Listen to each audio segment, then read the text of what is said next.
to it again. 515-602-9639. 515-602-9639. Call in. We are taking callers. We're talking, all things Jets, man. Everything that the team's got going on. Training camp is coming up. That's around the corner. We're also going to talk about the Jets special teams today as well. That's something a lot of people do not mention when they talk about this football team or football in general. But it's an extremely important part of the game. And let me tell you, there have been teams that have won and lost games based upon special teams. There are teams that have won and lost opportunities to go to the playoffs based on special teams. So we're going to talk about that tonight. Again, 515-602-9639. 515-602-9639. Call in. We're taking all callers. Hope everyone's having a good time. Hope everyone's having a good day. Jacob Ross, salutes to you. Good to see you in here, my friend. Jacob says, what's going on, Joe? I'm doing all right, man. I'm doing all right. Been a crazy week. A lot of things going on, so we'll get into it. Let me hook up the audio for the show, and I'll get right back, folks. Hold on a second.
Blog Radio.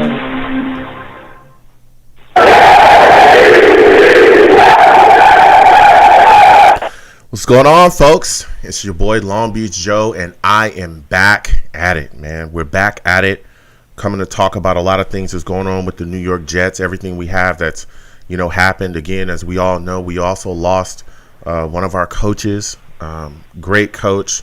Rest in peace to Coach Greg Knapp. We'll also talk about that as well. We'll talk about the things that we have coming up in training camp.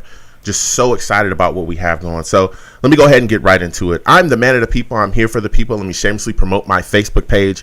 Everyone go on Facebook, search Long Beach Joe Show. Like that page. My content's up there. Go ahead and give it a listen. Message me. I'll message you right back. I love going back and forth with folks about this football team. Also, leave me some feedback. I love hearing about what you folks think I do here on the Long Beach Joe Show. So without further ado, folks, let's go ahead and get into the show. I am fired up.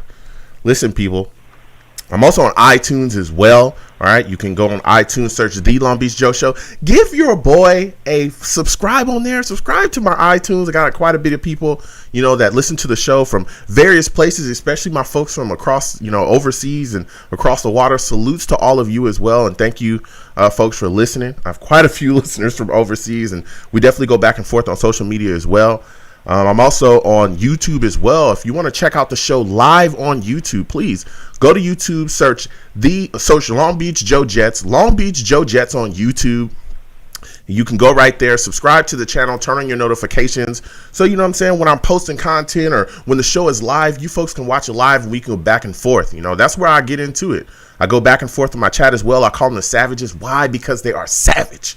They get after it. So I go back and forth on there as well. I'm also on Twitter as well at YoungJ000. You can go there and check me out. You can check the show's page out as well on Twitter as well at The Long Beach Joe. So check it out on there. So I'm all over the place. You can check me out, and I want to go back and forth with people. So we're going to get into it. Listen, so much going on with the New York Jets. We've been able to make some signings. We got two young rookies that have signed, and Vera Tucker and Elijah Moore as well. They've signed their deals. We're still waiting on Zack Wilson. So we're going to get into that. We're also going to get into the passing of, our beloved coach, Greg Knapp. We'll again, rest in peace to him. My thoughts and prayers are with his family as well. We're going to talk about that. We're also going to talk about the Jets special teams, okay? Listen, there's a lot to talk about when you talk about this team. A lot of people don't talk about the special teams here, so we're going to get into it. But before we do that, as everyone knows, I am a fan from California, okay? I love the Jets through and through. I bleed green. I love everything that this team is about, right? Through the ups and the downs. I ride with my squad. I absolutely ride with my squad. And it's always great to hear from other fans as well that may not be in the New York area or not originally from the New York area either, that love the team as much as I do, and how they gather and talk about things. You know, there's so many people around that, you know, put these fan clubs together, and they come together and they have a good time and they cheer this football team on through thick and thin. And I love hearing those stories. So we're going to hear some stories tonight from a great fan club member, a person that started an amazing fan club in Houston. We're going to speak with Alexis Gepner. She's going to come on and she's going to talk to us, all right, about the Houston fan club and what they're doing. So, Alexis, I want to welcome you to the show, and I want to thank you for coming on tonight. How are you feeling? Oh, thank you for having me. I'm feeling great. I'm actually feeling really great about this year and this season. I feel great every year, but I really feel great about this year. Absolutely. Listen, and that's why I'm so you folks out there in Houston, you guys, y'all get after it. Let me just be completely honest, okay? I know some fans from down there, and you know they love this team and they're all about football. But my first question for you is, you know, what made you become a fan of the New York Jets?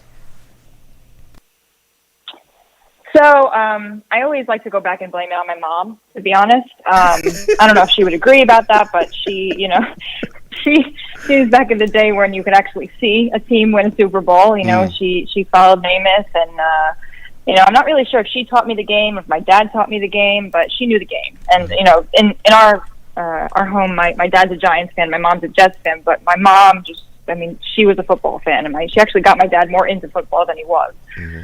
So I like to say it was her. I remember watching in my living room and the TV, and I went to a couple of Jets games as a teenager because she got some tickets from people at work. And I mean, I still have a box of Corbett Crunch in my parents' house in a protective case. Oh, I was wow. given it like age 15 or 16. It's still there. I will not eat it, but it is there. Okay. Yeah. And so I kind of I feel like I really got into it, though, more in college years. And when I started meeting up in Manhattan with New York Jets fan club at a meetup.com, and you know, just seeing how this fan base was, you know, not being able to go to every game but still being with people who really love the team. And so that, you know, really solidified it for me. And then moving here, it was a totally different story. Yeah, that is a beautiful story. Yeah. And I have these people on, or I talk to different fans. They echo some of the same things that you say. A lot of people, literally, their family, you know, some people just said, hey, look, here's a green jersey. You're going to wear it. That's the end of it. Don't come in here with no other colors. I don't want to see you with no stars. I better not see a cardinal around. I better not see nothing but this green, okay? And I better not see nothing but a green and a jet. That's it. Exactly. Anything else, no bear. I don't want to see no ram, none of that. All right, it's all green to the end of it. Okay, and some people again just fell into it. You know, they maybe moved to a place where there was a lot of Jets fans, and they were just influenced to do what the cool kids do. You know what I'm saying? Come be a Jets fan. So that's how Why some not? people. Yeah, literally. Exactly. You know, so you know, it's always again interesting to hear. You know, how people become a fan of this football team, and your story was beautiful as well. But how did your fan club come about? So I moved here into Houston in September of 2011. I'm a PA. I work in oncology, and I wanted to start my career here.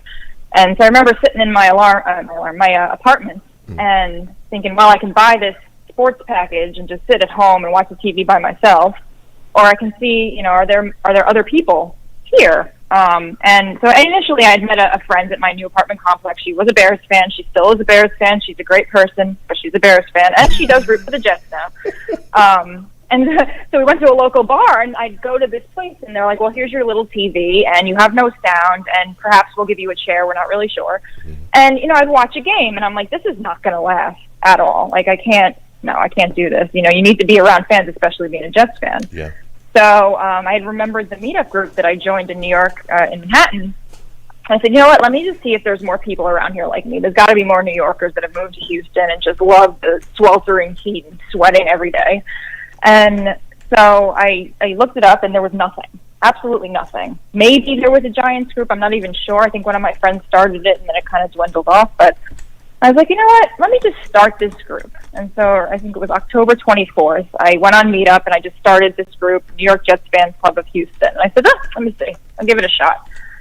And over the first couple of weeks, it was, 3 guys and another guy. Oh, honey, is this really your group kind of thing? Oh, sweetheart, all this stuff. I'm like, whatever. If me being a female gets guys in the group, fine. Whatever. I just want to, And then it started to pick up, and to a point where, we had a home base. And we met at this one bar that ended up closing because it was basically a Texans bar, and the Texans were playing terrible, and so then the bar closed. So we've had quite a bit of home bases throughout the years, but now on the Meetup site itself, I think we have either 221, 224 fans. And we currently meet up at Christian's Tailgate. We were in the downtown location, and since COVID, they couldn't really accommodate us. We're at the Energy Corridor location, but we still have our core group. Like, you have a lot of people that will join these groups. We have this core group, 30 to 50 people that are just diehard fans, and they're really your family. I mean, these are my family. Like, I really feel like, especially moving to a place like Texas from New York, it's a huge change. Yeah. And I mean, this crew, it's just beautiful. And plus, as a New York fan, that you're not fair weather at all. I mean, Nobody has said to me, you're a fair weather Jets fan. That doesn't happen. Yeah. And so, we really are appreciated that, wow, this person is really a fan. And so, that's kind of how this group came about, and it blossomed beautiful. I mean, I love this group. I mean, it's great, and this is our 10th year. So. Yeah. And like you said, there are no fair weather Jets fans. At the end of the day, it's either you love this team or no. Because there's we haven't had a lot of good stuff going on around here. There's been some moments, okay? There's been some moments where we all were excited. Well, yeah. But you know how the Jets do. They'll break your heart often. They'll break your heart often. And I still remember the game against the Colts before I even moved here. We were sitting at the stand in the bar like, we're going to. And then it's just like, okay, well, oh man, let's try again next year. Can you give them again, and can you give them the address and the meetup spots again, all the places that they can hit you up, social media, everything again, please? Yeah, absolutely. So it's Christian's Tailgate. So the original location is downtown. It's on Congress Street.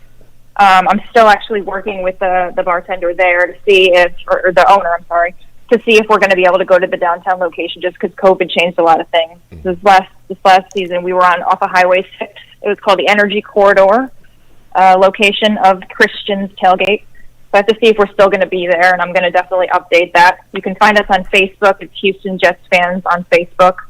We still have the Meetup site, but that's going to probably go away because we're completing our actual webpage. It's going to be HoustonJetsFans.com. And it should be out early August. It's kind of delayed now because I was just moving into a new location, so I hadn't been able to dedicate the time. But the website is basically done. It just has to go live. So it's going to go live in August. And we also have an Instagram, Houston Jets Fans on Instagram. We are not on Twitter yet, but we're getting there. And there's also a email. It's HoustonJetsFans@gmail.com. You can contact us on there. But most things are going to be through this website in August. We are playing the Texans this year, the Sunday after Thanksgiving, and so really excited about that.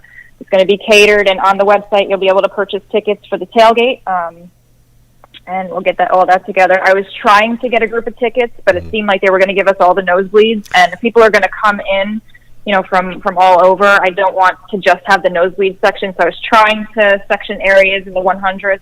It was difficult to do because a lot of Texans fans have season tickets. Yeah. So, we're doing what we can. But, the tickets are getting a little bit better because they seem to think the Texans are only going to have one win. I'm wondering if they think it's going to be us, but it's not. But, hey. Well, yeah, and that was my next... But I'm super excited. Exactly, and that was my next question for you. And again, I want to thank you for providing all that, because that's why, again, I love speaking to all these fan clubs and Jets fans from around the world. It's just all about getting people to you folks as well, because you never know if someone's on a business trip or if someone even lives in the area, they may not know that, hey, you have a brother or sister in green that's out there and wants to hang out with you and watch the game together. And that was going to be my next question with you as well. Absolutely. Is what is it like, being a Jets fan there in Houston, what is your local scene like when you walk in with your green? Are you picked on by? Because I know there's Cowboy fans out there. I know there's some Houston fans out there too. And what is it like being there and wearing that green and looking people in the eye as you try to sit down and watch your team? You know what? It's not so because there's Dallas fans and the Texans and the Dallas fans. They're quite comical to watch. They don't really pick on us all that much. Of course, they look at us like, "Oh, you're going to wear that or whatever." But when we look at them, we're like, "Well, what has your team done?" Seriously. Yeah. And most of these people that have been wearing their jerseys, except for one person, I love her, and she's a great Texans fan, and she roots for our Jets team too. Most of them are fair weather, in my opinion. Yeah. And if that were the case, there would be no Jets fans ever. So it's really not that difficult. People who I work with know that I'm a Jet fan, and they'll always ask about my team. My patients ask about the team, how's it going, and stuff like that. I've had patients bring me old jerseys because they were either from the New York area or knew somebody. Like, I have a Testaverde jersey that's from a patient's father. So it's not difficult at all. I feel like it would be more difficult to live in Boston. Yeah. It's not difficult at all. Most people actually appreciate the fact that we like this team and we're real fans. And now some other people in the group may disagree or have other, things, but we all actually represent each other. So if anything happens, we're all backing each other up. So I don't think they would dare to do that anyway. Yeah. To be honest. I hear you. And listen, and now I want to take just a little bit away from the fan club, and I want to just talk to you just a little bit about the team. I want to get your thoughts on Zack Wilson. How are you feeling about him being here now? Is that the quarterback that you wanted in the draft? What are your thoughts on it? I went back and forth in the beginning just because, he's from BYU and maybe he didn't have the same kind of competition as the other quarterbacks. But after seeing him and how much he's into this team and learning and how they've been doing some crazy things together as a team with the Islanders and stuff. But just the fact that he's just so invested in this team, I'm really happy to have him on our team, honestly. I'm really excited about him. I know he's young and he's still learning, but I don't know, there's just something different about him. Yeah. I wasn't against keeping Darnold, in the beginning, because he was young, he still had potential, but he had no coverage at the time. Now we're getting more people, we're having more coverage for him, our corners, our edge, like we're just building up. Yeah. And could Darnold have done better with this group? Maybe. We don't know. Yeah. But, things weren't going well for Darnold anyway. He didn't really have his quarterback coach or whatever you want to call this guy. And the last good center we had was Nick Mangold. So, initially I was kind of worried that Darnold would go to another team. It would be like a Tannehill situation. But we're not really going to know until we play them the first game. Yeah. Who knows, really? Yeah, you're speaking complete facts. I am excited about this team, so.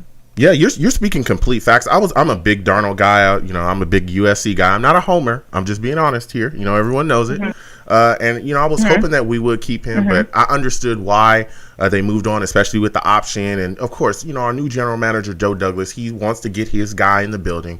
This was where we were high enough up in the draft to grab somebody that he was excited about. So I'm all with it. I just wish that we would have armed Darnold the same way that we've, we've armed Zack Wilson. There's just so many ways. Look at our wide receiver core, Corey Davis, and what we've done along the offensive line. A lot of the things that you hit on as well. Yeah, exactly. It's crazy. It's completely, it's unjet-like. It's completely crazy. Exactly. I'm like, wait a minute. What team is this? Yeah, is this, really? Like you said, the last good center, the last time our offensive line was decent was when we had Nick Mangold and DeBrigashaw Ferguson. A lot of the things that you brought up as well, and now our offensive line, is looking pretty beastly. We just got Morgan Moses in the building. What team is this? Yeah, what team is this? So we're gonna see what happens this year. We'll see what happens with Sam. I wish him nothing but the best, but I'm excited to have Zack here as well. Even though I was a big Justin Fields guy, but we got Zack Wilson, so I'm all about it now. My final question for you is, before I let you go, you've been phenomenal. It's been great to speak with you. Who is your favorite Jet of all time? Who is it? Corbett. That's easy. Okay. It's Corbett. Okay. And it doesn't even, it's easy because, you know what, it's just like I grew up around Corbett, just watching him, Mr. Third Down, just being the underdog, being short, and then thinking he's not going to do anything, coming out of Hofstra, just the whole thing about him. Regardless of stats and all that, he's always going to be my favorite player. Look, I get it. Hands I get it. down. Mine is Chad Pennington. All right. Mine's Chad. Hands down. Anybody say something crazy about Okay, Chad Pennington, okay. just know I'm gonna say something to you. But Wayne Corbett, phenomenal. I mean, he's great. You know, there's no turning away from that at all. So that's a good player. But listen, Alexis, I'm gonna let you go in just a second. It's been phenomenal to speak with you. Can you please give my audience again all of the ways that they can contact you? They can contact your fan club as well to get involved in case they're in that Houston area, so they can sit down with you folks and talk Jets. Absolutely. So right now, best way is probably Facebook. It's Houston Jets fans on Facebook. We still have the meetup group on. I think if you put Houston Jets fans into Google, that's probably the first thing that currently comes up until the new website is up. It's going to be HoustonJetsFans.com. We have our own thing. We're also on Instagram, Houston Jets Fans. And you can also contact me via Gmail, HoustonJetsFans@gmail.com. So there's a bunch of ways to get us. Again, my name is Alexis. We have a great group. We're welcoming anybody who wants to come in. We still have people actually joining, and we're really excited about this season. Yes. So thank you so much for having me. Listen, Alexis, I want to thank you for coming on. You have yourself a good night, all right? You too. Thank you so much. All right. Have a good one. Whew, listen, that was Alexis Gepner coming on from the Houston Jets fan club. What a phenomenal call from her, man. Oh. Listen, I'm telling you, this is why I love, doing what I do and connecting with people from around this globe about the New York Jets. I love it. I love talking to different fans and just having a blast. I love, hearing everyone's perspective about how they became a Jets fan, what brought them to the team and what keeps them with the team as well. So, listen, we're going to get to the callers in just a second. We're going to talk about some things tonight. We got a lot to talk about. Again, I want to start off with thanking Alexis for coming on, but I want to talk about, Greg Knapp, Coach Greg Knapp passing away.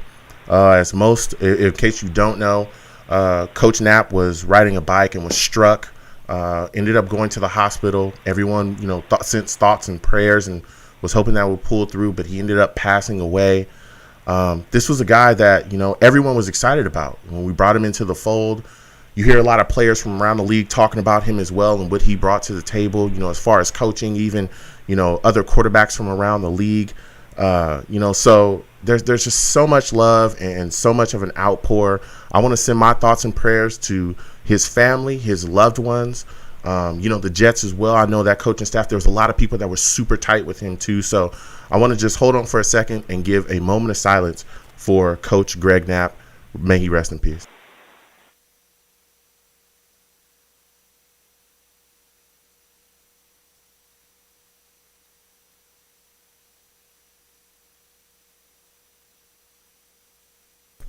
All right. Listen, again, salutes and my thoughts and prayers are with Coach Knapp and his family. Now we're going to talk a little bit about some of the signings that we made as well. Elijah Vera Tucker, he's officially signed his deal. It's a 4-year deal, fully guaranteed. I believe it was $15.8 million.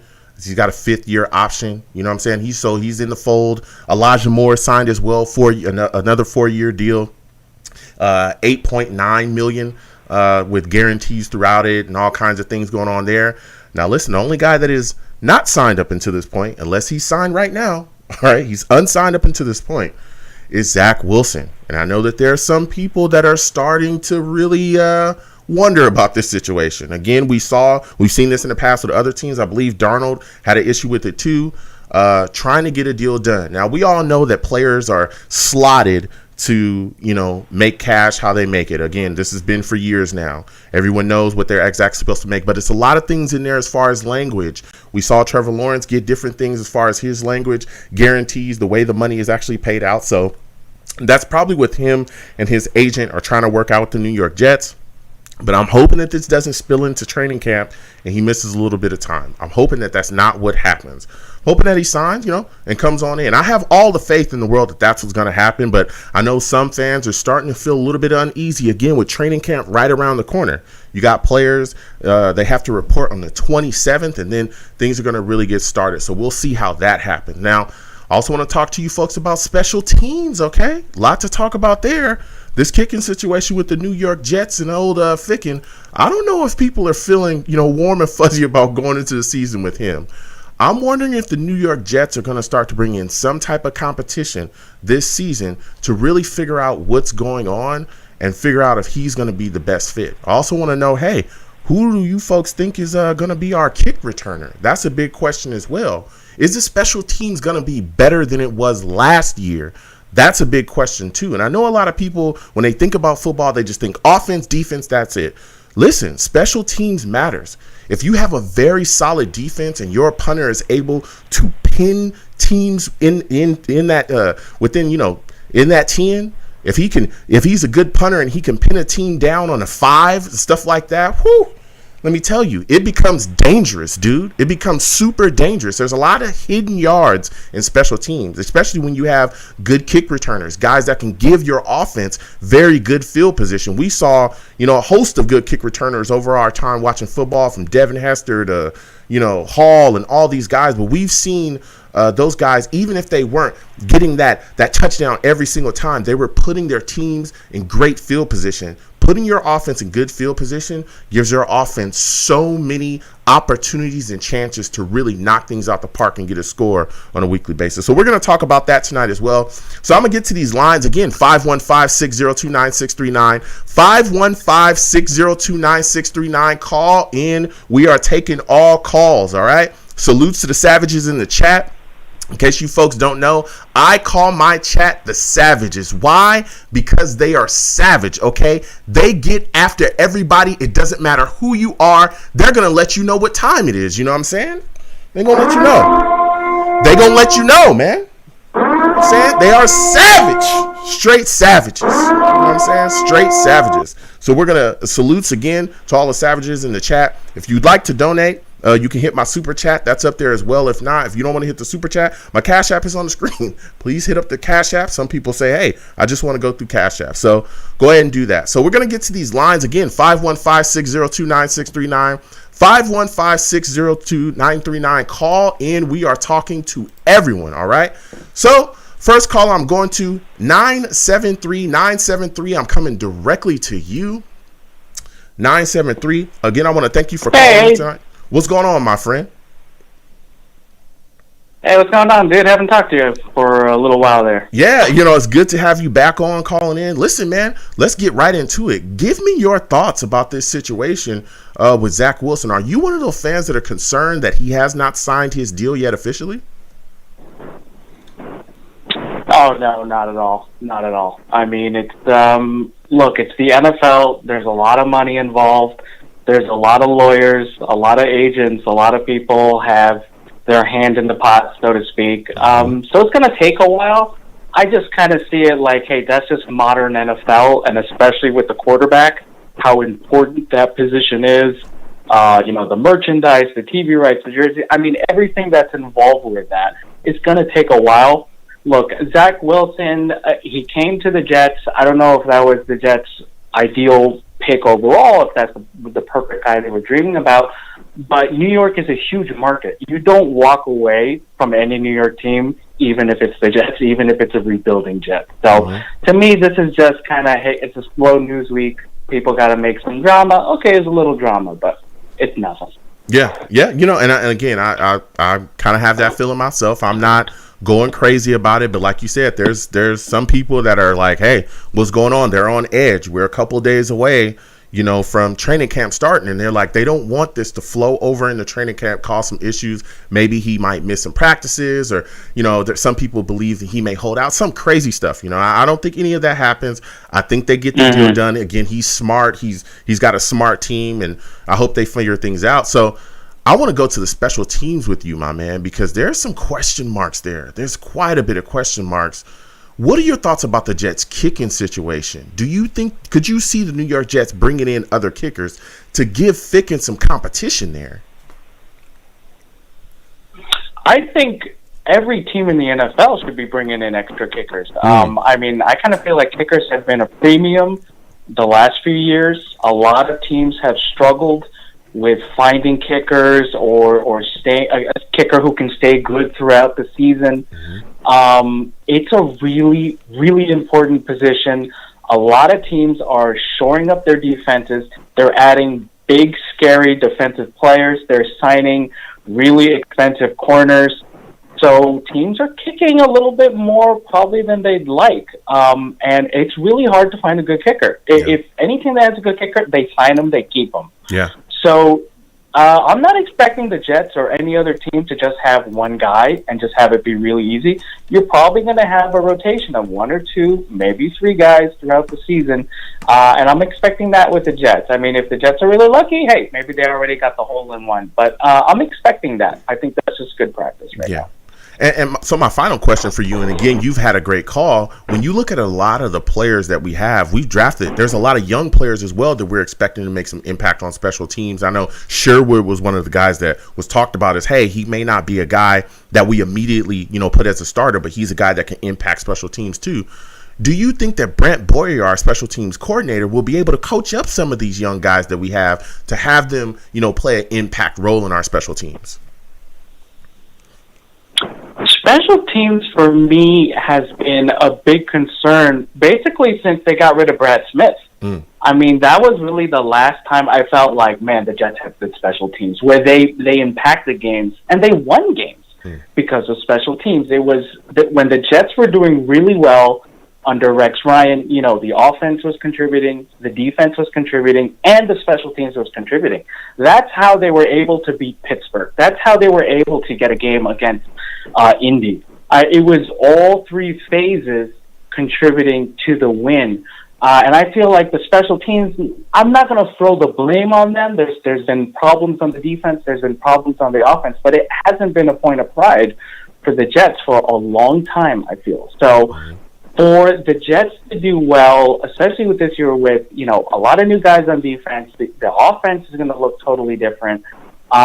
Special teams is gonna be pretty important here, right? Yeah. A bad punt, a turnover, a bad return, any small little thing, the Jets aren't going to blow people out with wins, right? Every game's going to be close. Don't be surprised if the Jets have to drive down the field with a last-second field goal. I mean, those are how the wins are going to happen if they happen. Yeah. So special teams, very important this year. I feel confident in the coaching. I'm not really worried about the coaching. I think maybe I'm a little bit more worried on the players. But, I mean, let's see how it goes. We got to see these guys out of the field. I just kind of want to see some effort. I want to see guys running out with the ball when they're returning it. I want to see kind of more of that. I feel like that a lot of the Jets lately, they just grab the ball and then that's it. Fair catch, fair catch, fair catch, fair catch. For like 5 years straight. Yeah. So let's see some trick plays. Yeah. Let's see some trick plays. Hey, I had the kicker throw a pass. What the hell? I mean, that's what I loved about the Parcells era. Hey, they throw some trick plays, and sometimes it doesn't work. But man, when it works, man, it gets the team hype. Everyone's cheering. The offense is alive again. I feel like they need to do that a little more. The Jets have been very, very conservative on special teams. So we'll see what happens. Yeah, I mean, again, like you said, we'll see what happens. There's a lot of things that are moving parts again with some of the players that we have, particularly, depending on who kind of shakes out as our kick returner, because again, there's guys like Braxton Berrios that we've seen. He might still be back there. Crowder is a guy. Ty Johnson was kind of one of our kick returners as well. So we can see those guys end up shaking out and taking those positions. So it just all depends. But listen, I got to get back to these lines, man. We got quite a bit of callers. I want to thank you for calling in tonight. This was a phenomenal call from you, my friend. You have yourself a good night, all right? All right, catch you later, Joe. Thanks. All right, you have a good one. Listen, we've got phenomenal calls. You know what I'm saying? A lot of great calls tonight. Yeah. And like the last caller said as well, he wants to see guys, not taking fair catches 24 hours a day, being able to take off, make some plays, get some yardage, and put the offense in the best position to really go out there and do what they can do. Give them solid field position. That's extremely important. So, We'll be talking about that tonight. So again, 515-602-9639, 515-602-9639. Call in. For those of you that are watching the stream as well, hey, like my stream, share the stream, hit the thumbs up button. You know what I'm saying? Hit that thumbs up button and share the stream as well if you could. So we're going to get back to these lines again. 515-602-9639, 515-602-9639. Call in. We are taking all callers. So next, I'm going to my guy, Jacob, man. This is my guy right here. Listen, Jacob knows what he's talking about. He's a super knowledgeable Jets fan. Listen, Jacob, I want to thank you for calling in tonight. How are you feeling, my friend? Hey, what's going on, Joe? I appreciate the love right there in the beginning. I appreciate that. Absolutely, man. That's what it's all about. You know what I'm saying? We love this green, and you know what you're talking about. But I want to get right into it, man. I want to get right into it with you. What are your thoughts about this situation with Zack Wilson? Hasn't signed the deal yet. Are you one of those Jets fans that are pulling your hair out right now with training camp a couple days away? Are you worried about this, man? No, I'm not too worried. I think if we get a couple days further and it starts to get into day before training camp, day of training camp, and we haven't really heard much about it then, I'd start to be a little bit worried because for a rookie quarterback, obviously you don't want them missing that valuable experience at training camp. Yeah. So I think as of now, I'm not too worried, but I think as we get closer and closer, it'll start to creep up a little bit on the nervous scale.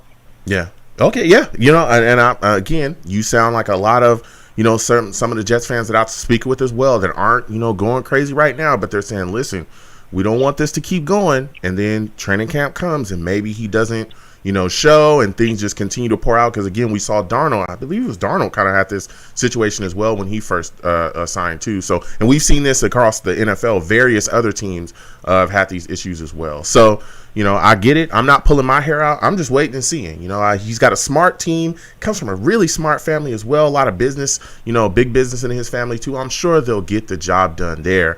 What are your thoughts about Elijah Moore and Vera Tucker signing their deals, though, man? That's got to make you feel good, right? Oh, my God, yeah, of course. Mm-hmm. I mean, two of our best picks in the entire draft. I mean, usually, of course, the high picks are the better picks, but I think two of the guys who are going to be key players in the next, hopefully, 10, 15 years of our franchise. And I obviously, just like many other Jets fans for sure, envision Elijah Moore as somebody who has superstar potential just based off of superstar wide receivers who have just nonstop praised him. And two of the ones who come to mind are A.J. Brown, who's obviously one of, if not his best friend, and then Odell Beckham from the start of last season was nonstop praising that dude, telling everyone how great he's going to be. So when you get praise from NFL superstars with lots of experience and lots of accolades, that's always a great sign. Yeah, it is. And like you said, there was so much of an outpour of love right when we drafted him. You know, there were players coming out left and right talking about, hey, the Jets got themselves a good one. You know, they got themselves a steal. And like you said, you know, especially AJ, just there's I believe there's a video out there of, you know, AJ talking about him, and, you know, they were in a room together, you know, sharing a moment, you know, and AJ was crying because he was so happy, you know, that he had gotten the league, and, you know, that he was taken and he was going to a team that was definitely going to utilize his skill set. So I can't wait to see, you know, what Elijah gives us this season. I'm excited about him. And like you said as well, just those two guys, they signed, they're in the building, we're ready to go. I'm fired up. I'm fired up about Vera Tucker too, because we all know, you know what I'm saying, that USC blood, that's just, you know, they're just real men. Here we go! You know what I'm saying? Real men, all right? We're real guys over here. You know, I expect Vera Tucker to have a big-time impact this season. But I want to go to special teams with you really quickly, my friend, because I know you know your stuff. What are your thoughts about the Jets special teams this upcoming season when you look at this kicking situation? Do you think the New York Jets should bring in other kickers to really push Ficken and see, hey, are you the guy or are you not? Yeah, I think, by the way, I want to, after, point out one more thing at the end, like sometimes I usually like to do. Yeah, go ahead. Yeah, so getting back onto the kicking, I think it's definitely a smart idea to bring in competition, and all the really good teams tend to have really good and reliable kickers. Like two of the top ones who come to mind are the Chiefs and the Ravens with Harrison Butker and Justin Tucker. Yeah. And it's no coincidence that they lead to their success. When you have a kicker that you can rely on, it saves a lot of punts from occurring. and those points tend to add up, especially in critical parts of the game. So I think we really need to find that one guy, and if we have to rotate throughout the season to who's performing the best, then we got to do whatever we got to do to ensure that we find ourselves a reliable kicker. Yeah, absolutely. You're completely correct. I think another, thing as well is looking at this kick returning situation. Who do you think is going to shake out being our kick returner, man? Because there's so many guys. Braxton Berrios, people talk about him as well. Ty Johnson, Crowder. Who do you think actually is going to take it? I think it's going to end up being either Braxton Berrios or Elijah Moore. There's been a lot of talks of Elijah Moore also being very good in the return game. Mm-hmm. And I'd love to see that too, for as explosive as we've heard he's been in his time in college football. I think that would be awesome to see. And that's where you really experiment in the preseason, is for kick returning and stuff like that. So I think it's going to end up being either Berrios or Elijah Moore. Yeah. What do you believe will be the most exciting position battle in camp? What position battle are you looking forward to the most? I would say either wide receiver or corner, because those are the two positions that have sort of been most anticipating, I guess. You can say defensive line too, but I think with wide receiver and corner, those are the two positions where it's really up for grabs and the starters aren't totally solidified yet. Obviously, we think it's going to be Corey Davis and, Elijah Moore and, I don't know, Jameson Crowder or whoever we want to put in at that wide receiver number 2 spot.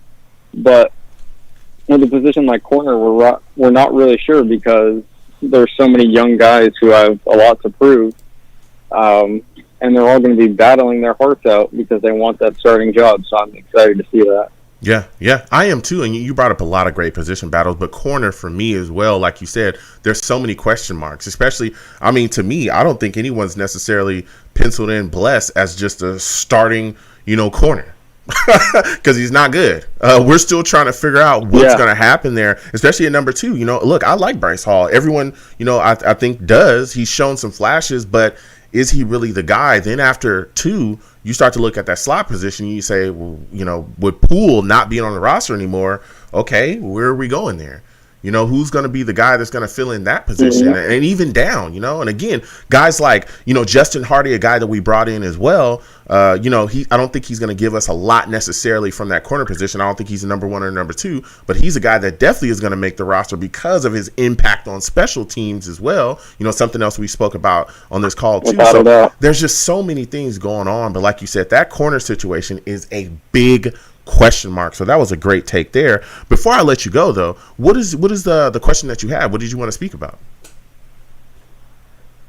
Yeah, so I think I'm sure you remember last week I talked about at the end. You thought maybe I was getting a little bit carried away, but I said with the Packers, the 3 guys that they need to re-sign sometime soon, who are their big names, are Aaron Rodgers, Devontae Adams, and Jair Alexander. And I said for every young, successful quarterback, it's been a new trending pattern that they tend to struggle a little bit in their first year or two, and then the general managers go out there and they get them a top wide receiver, and it totally changes how they play. Yeah. Take Kyler Murray and Josh Allen. For Josh Allen, people were ready to write off and say, this dude's a bust. Then they went out and traded one of their first-round picks for Stephon Diggs, and he's second in MVP voting last year. Oh, yeah. And take Kyler Murray. He was struggling in his rookie year. He won Rookie of the Year, but he didn't have the best rookie season for a quarterback. And then they go out there and get DeAndre Hopkins, and he looks like a completely different guy out there. Yeah. And that's why I said, if Joe Douglas really wants to be aggressive and say we're one key piece away from being a good playoff team, let's go out there and give up one of the first-round picks for Devontae Adams. Yeah. And now I'm sure, as you've heard in the past couple hours, the contract talks have completely stopped between him and the Packers. Yeah. And I don't think it's any coincidence. They need to focus on paying Aaron Rodgers, and that's what they're doing. So if we want to go out there and be aggressive and say, hey, we'll give you one of the first-round picks, whichever one occurs later in the draft, you give us Devontae Adams, I think there's a real shot that they would say yes. Yeah. Well, look. Again, Jacob, I wasn't necessarily saying you were getting carried away, but I looked at the situation like this. You look at Joe Douglas's situation, And he's a guy that loves that draft, right? He does sign his guys. Again, we got Corey Davis in the building. We went and got Lawson, but he loves to work that draft board. Now, we'll see. Maybe the Packers find a way to get Adams back into the fold. Because, look, our stuff broke down with Marcus May this offseason. We were all hoping he would get signed by the 15th.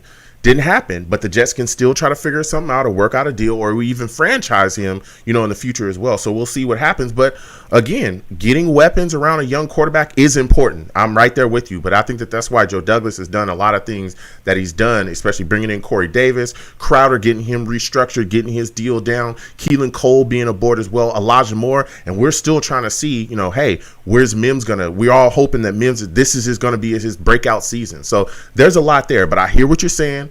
Devontae is a phenomenal talent. If the Jets could get him and afford him, I'm not going to say no. You know what I'm saying? If it makes sense, baby. If it makes sense, he could come right over here. Here we go. I'm not saying I'm all about recruiting, all right? Listen, Devontae, I know you got that cheese on your head, but come over here and put on a jet, Here we go. Well, that's all I'm saying. I'm not saying nothing else. But listen, Jacob, I hear what you're saying. I know you want more offensive weapons. You want this offense to be potent. I do as well, and we'll see what happens in the future. So I got to get back to these lines, man. I want to thank you for calling in tonight. You always bring some phenomenal takes. You have yourself a good night, all right, my friend? You too, Joe. All right, you have a good one. Listen, Jacob calling in with a lot of heat, man. A lot of heat. I love it. Yeah. We're going to keep getting to these lines again. 515-602-9639. 515-602-9639. Call in again. When you call in, please be patient. We're going to get to everybody. The lines are hot tonight. I can see you, okay? Some people may not know this, but you're in a queue. I can see you. No need to call in and hang up, call in and hang up, call in and hang up. I can see you. I will get to you, okay? Everybody, believe me, you will be heard tonight. Just please be patient. Call in, and we'll get right to you. I want to go to the chat really quickly. Salute to my guy, John, in the chat. John brought up an important point. John says, never forget the year that the Chargers had the number one offense, number one defense, but missed the playoffs because they had special teams, and the special teams was bad. Yeah, I'm telling you, there's been so many teams that have been costed by bad special teams play, have been costed by kickers that couldn't make kicks. We saw the Pittsburgh Steelers struggle with that a couple years ago, where their team was almost in the round, but they couldn't get their kicker to get things together. We saw the Bears, a couple years ago as well, lose a great opportunity because their kicker couldn't make a kick. So it's just all about, special teams getting better and being able to, punch it in when we can. Hell, we saw the Patriots. We all hate the Patriots, right? Vinatieri kicked them into some kicked them into some Super Bowl wins. They got rings because of that dude. You know what I'm saying? They got rings because of that guy. Special teams matter in this league, Gitmo as well. Salute to Gitmo Bob in the chat. Gitmo says special teams is the reason Hardy was signed, and with all the young guys in coverage should be much better than last year. Kicker still concerns me. Yeah, there's a lot of Jets fans saying that as well. I'm echoing a lot of those same sentiments. We got a lot of young guys that we drafted, brought in here. Brent Boyer is a guy I believe is going to be able to coach them up. So, again, 515-602-9639. 515-602-9639 is the number. Call in. Salute to all my savages in the chat. I'll come to y'all soon, you know what I'm saying? But we're going to get right back to these callers. So now I'm going to the lines. I'm going to my guy, Sean, man. Listen, for those of you that don't know, Sean's good with me, man. I don't have no issues with Sean, but Sean, I don't know what it is, dude. Like, Sean just wants to argue with me. So, it is what it is. We love the same football team, but he just tries to get at me, every single time that he can. So I say, let's get it. You know what I'm saying? I say, let's get it. I'm here for it. Here we go. I'm here for it. I don't run away from that. You know what I'm saying? I don't run away from that challenge. So, Sean, I want to thank you for calling in tonight. Let's get right into it, man. What are your thoughts about the situation with Zack Wilson? Are you concerned about him not officially signing his deal yet? Actually, I am pretty concerned. I'm concerned, but then that, RIP to Greg Knapp. That situation had happened, so I was kind of, a little upset. But, yeah, I'm a little concerned. I was watching NFL Network. They were talking about, it's with the guarantee how much money they're trying to get in between that. But I think a deal is going to probably go down, within a couple of days. Okay. Are you just concerned that it's kind of will linger over in the training camp and he might miss some time? I know that's what some Jets fans are saying as well. Yeah, I'm thinking it might go towards training camp. My biggest concern is that, is it going to a point where he doesn't show up? Okay. Yeah. And that's really crucial, Yeah. Yeah, I'm hoping that it just gets done. I'm a guy that looks at the situation and I say to myself, Zack is a guy that's smart. He's got a smart team around him. His family, they're big business. They know what they're doing. I think we'll get the deal done, but I understand why some Jets fans are concerned, especially when you look at the situation with Camp being so close. So I'm just hoping we get it done. But I want to talk to you about this special team situation, man. What do you think about our kicker, man? How are you feeling about it? And do you think the New York Jets should bring in, other kickers to really push Ficken and figure out if he's the guy? Oh my God, yes. We can't stress that enough. I think that's going to be a big problem. When game one happens, they better figure that out in preseason, because I just don't want to go through that same scenario when the time comes, because we might need a kicker. We might need a kicker with the team that we got. We might be in some tight games where we need that little, and we don't have a good kicker. I don't understand. We had the opportunity to draft a good one, and he flunked. I think Joe Douglas flunked on a kicker. Mm-hmm. We could have had a good kicker, and he flunked on it. And I can't stress it enough. I think that's one of our downfalls for this year is we need a kicker, man. We don't have nothing. Yeah. No, yeah, look, I hear you. I've got question marks myself. Again, we saw the kicking carousel here before when we had guys like Vanderick was here. There were a bunch of guys. It was terrible, where guys were missing kicks left and right, and we were getting rid of guys and bringing them in. And Ficken, seemed to kind of right the ship at a point, and then he just kind of was really up and down. So I'm hoping that this season, again, especially with training camp coming up this offseason, that we continue to attack that position and figure out, hey, is this the guy that we can stick with? Is this the guy that we can move forward with? Is this the guy that's going to be able to go out there and make things happen? Because, again, we've seen teams win games because of kicks. We've seen teams lose and win opportunities to make the playoffs because of kicks. We've seen teams lose or win in the playoffs because of kicking. I just brought up the Patriots a second ago. They've been kicked into Super Bowls. They've been kicked into Super Bowl W's. Yep. You know what I'm saying? Like, the difference between them having a ring and not having a ring was Vinatieri's leg. And let me tell you, he was money. Okay? And that's why they were just like, hey, I'm getting it done. You know what I'm saying? So, yeah, I'm right there with you. I want to get your thoughts on punters, though, man. Braden Mann is a guy that was doing some things last season. Do you think we'll continue to see, him step up and be the solid leg that we need to pin teams inside that 10 so our defense can really just become straight savages on these opposing offenses? I think honestly, Braden Mann is going to be something special. He was coming along. We also, we added that good runner to our list, and I feel like Braden Mann might have a great season this year. He didn't do that bad. He had his ups and downs, but towards the end of the season, he saved us, a couple touchdowns too. The man likes to get busy, He likes to tackle people. He's not scared to get out there and take one for the team, and I like that about him.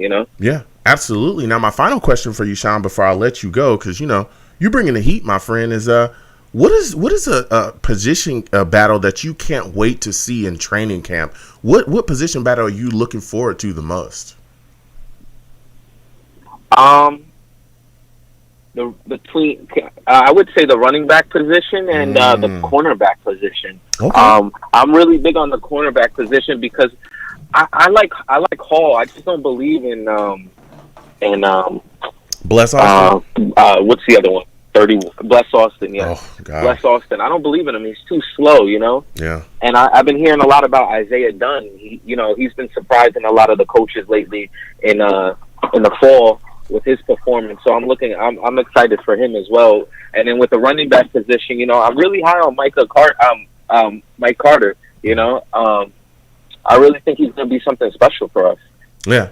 I mean, he could. Again, that cornerback position is at this point is wide open, like you said as well. I don't think a lot of people have faith in Bless Austin. We're still trying to figure out, okay, what are you going to do? Because last season we saw him be as inconsistent as you could be. He was so up and down. Now, Hall did have some of those moments as well, but he flashed at times too. Had some great interceptions, but he was a rookie. You know, you expect that with rookie corners. You expect rookie corners to kind of struggle here and there, try to find their way, but Bless was all over the place. And then, like I said, as you look at that slot corner position, you brought it up. Michael Carter, a lot of people talking about him. Isaiah Dunn, you know, possibly taking that position or even being able to challenge for the number 2 or number 1 spot too. But there's just so many questions at that corner position. It is insane. It's insane. I think one of the big things that we have going well for us defensively is the fact that our pass rush, you know, we all believe it's going to be so good. Yeah. It may ease up on our corners. It may allow them to not have to cover as long as they should. Now, if you don't mind me asking, do you believe Ryan and Javin Gridley, I think his name is, the slot corner? Do I believe in? Say it again. You kind of broke up there. Do you believe in P. Ryan? Do you believe in P. Ryan? And do you believe in Jav? I think it's Gidry. Yeah, Jarvis Gundry. Listen, yeah, look. For me, P. Ryan within that running back competition, a lot of people are talking about him. There's a lot of fans for whatever reason talking about him being cut. There's a lot of competition there at that running back position, especially when they're bringing in Coleman. I love Ty Johnson. I love P. Ryan. I think he's a smooth back that has ability. He was explosive. I think he was hampered in Gaze's scheme. We all saw him not be utilized correctly. He was running 80-year-old Frank Gore. I'm so glad that Adam Gase has been fired. Listen, that guy was a car wreck, man. Oh my God, that was so bad. But listen, he's a high school coach. He's a high school coach now. Man, let me tell you something. He's a terrible coach. But at the end of the day, look, I think I like P. Ryan a lot. I think he's smooth. I think he's got solid hands. He can come out the backfield and catch the football. We'll see how things shake out and how many backs we keep. But if we keep 4, I could see Coleman, Ty Johnson, Carter, and P. Ryan being the guy. And again, we got Josh Adams too, who showed some ability as well. So there's a lot. Gundry in the slot. I know a lot of people talk about him. He's a guy that I think could end up sticking there. He's a guy that I think can end up shaking and being our slot corner. But we just got to see, man, because, again, there's a lot of question marks. You know, we saw him be kind of up and down, too. So we'll see what happens going forward. But listen, Sean, I got to get back to these lines, man. They heating up. You have yourself a good night, all right, my friend? You too. Thank you, man. All right, you have a good one. Listen, Sean calling in with the fire, with straight fire, man. Come on, man. You know, he's doing his thing. He knows his stuff, man. Salutes to Sean, even though he wants to fight with me 24 hours a day. Who cares? Salute to all the savages in the chat. Don D, when I yurt, you yurt back. You know what I'm saying? Salutes to him. Salutes to Gitmo Bob. You know, everybody in chat, all my savages. You know, we'll come to y'all in a second. You got a question, go ahead and ask it. You know what I'm saying? We love going back and forth with everybody, all my savages in the chat. So we're going to continue on with the calls. Again, 515-602-9639. 515-602-9639. Call in. We are taking all callers. Next, I'm going to my guy, Chris, man.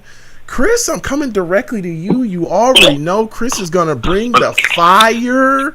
We already know why. Because Chris is a savage. Straight savage. That was a savage. You already know. You already know. What's going on, my man? Listen, man. I'm chilling, man. Listen, good. You already know. We go back and forth. I love talking to you. Give me your thoughts about this situation with Zack Wilson. How are you feeling about, you know, him not being officially signed yet? There's some Jets fans pulling their hair out. They're upset. Are you worried, man? Do you think this will get done before the start of training camp?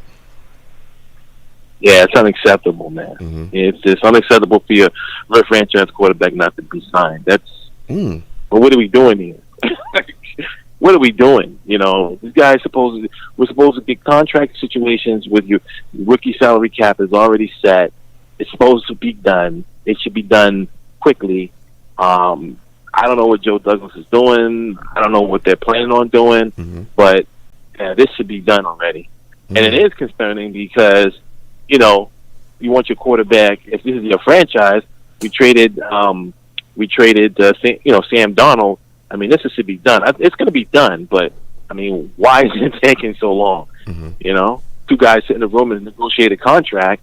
I mean, what is he angling for? I mean, I don't get it. I don't get because the cap is the cap, and to me, you owe it to yourself to use as much as the cap as you can. You get a certain amount of credit to bring in a new cap in each year. A certain amount of money, but if you're not giving your franchise, these guys you traded, you got rid of a number one pick for, like Sam Darnold. I mean, you're supposed to sign it. I mean, it's crazy. I mean, it's crazy. But again, they'll get done. That's the thing. It has to get done. Yeah. Yeah, it does. So, and it has to get done. Yeah, I think a lot of it is just, come in. And again, I'm not sitting in that front office going back and forth with Joe Douglas. We all know that Joe Douglas is a general manager that is all about getting business finished. You know what I'm saying? He's all about making sure that things are straight and squared away. But maybe it's on Zach's side where his agent, they're fighting for terms. There's a lot of language and things that, because again, we all know that they're getting what they're getting slotted for. It's not like back in the day where guys were literally arguing about, a couple, they'd be off by 10 million. You know what I'm saying? It's not like that anymore. Yeah. Everybody's slotted. They're just probably arguing about language, but I think it'll get done. I don't think he'll miss any time, but again, we'll see. It has to get done. Yeah, it has to get done, and we'll see how, going forward. But again, with guys like Elijah Moore and Vera Tucker getting their deals officially signed and being in the camp, it's got to make you feel good. You know what I'm saying? That means, hey, we're working on things. Oh, yeah, I agree with you guys. Yeah, so, we'll see what happens. Yeah, but I want to go to special teams with you, man, Chris, because I know you look at this kicking situation with the New York Jets. We've seen teams win and lose games because of kicking. We've seen it. What are your thoughts about our situation with Ficken, and are you comfortable just going into the season with him, man? Or do you want to see somebody else brought in? What are your thoughts on it?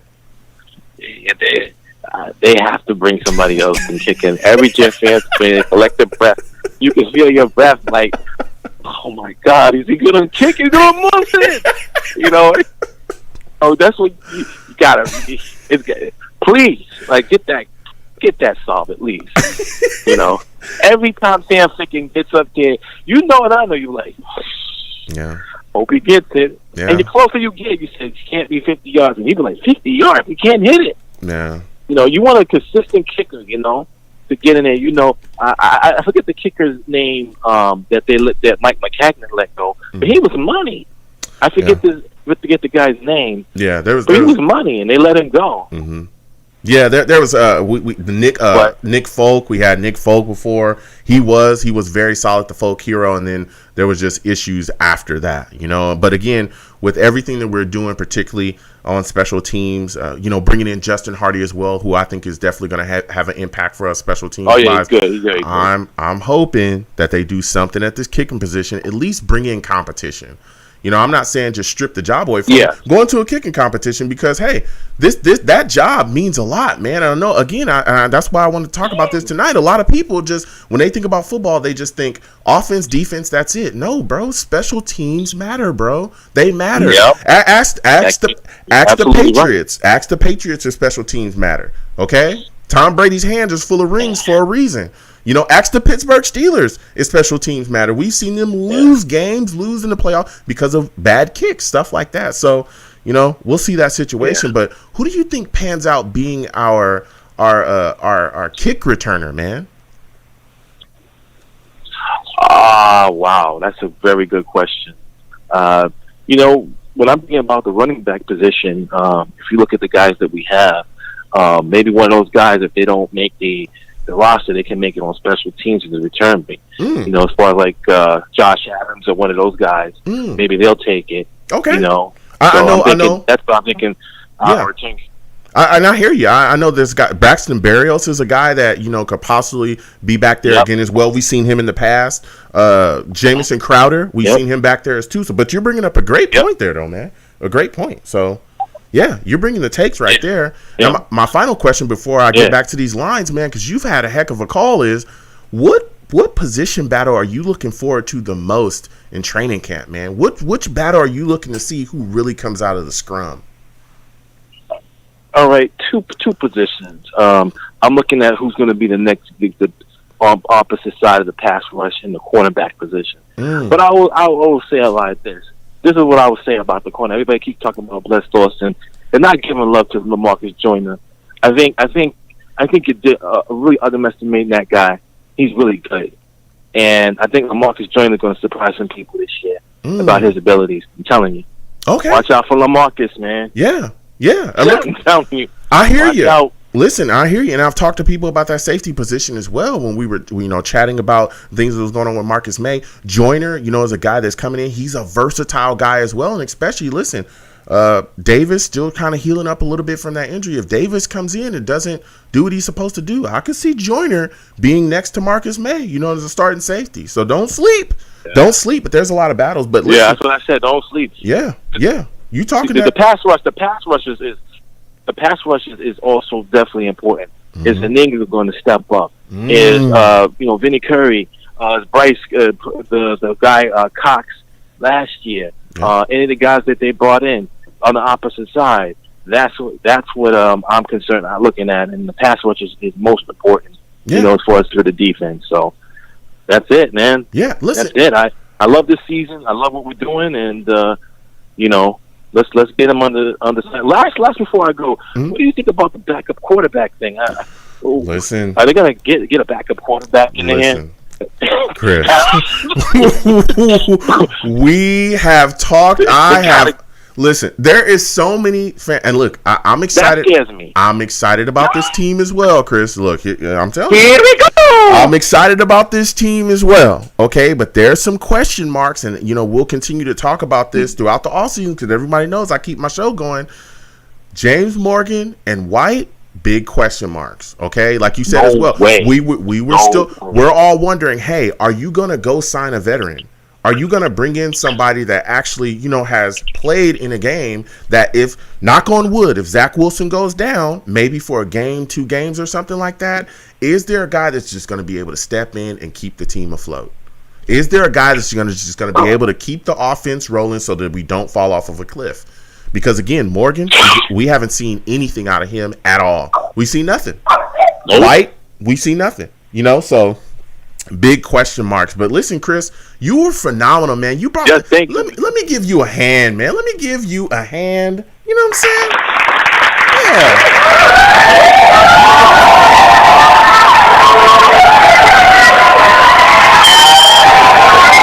Yeah. You know your stuff, Chris. Listen, I got to get back to these lines, man. You have yourself a good night, all my right, friend. Man.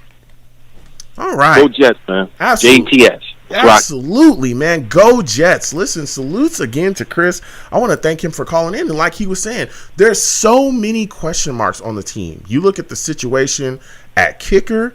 You look at the situation like he was bringing up as well with the backup quarterback situation. I was wondering, hey, are the Jets going to bring in a veteran guy? We kind of kicked the can around a lot of guys. I forgot the quarterback that we were looking into who actually went back and I believe he signed, with another football team. We lost out on so many guys that have done that.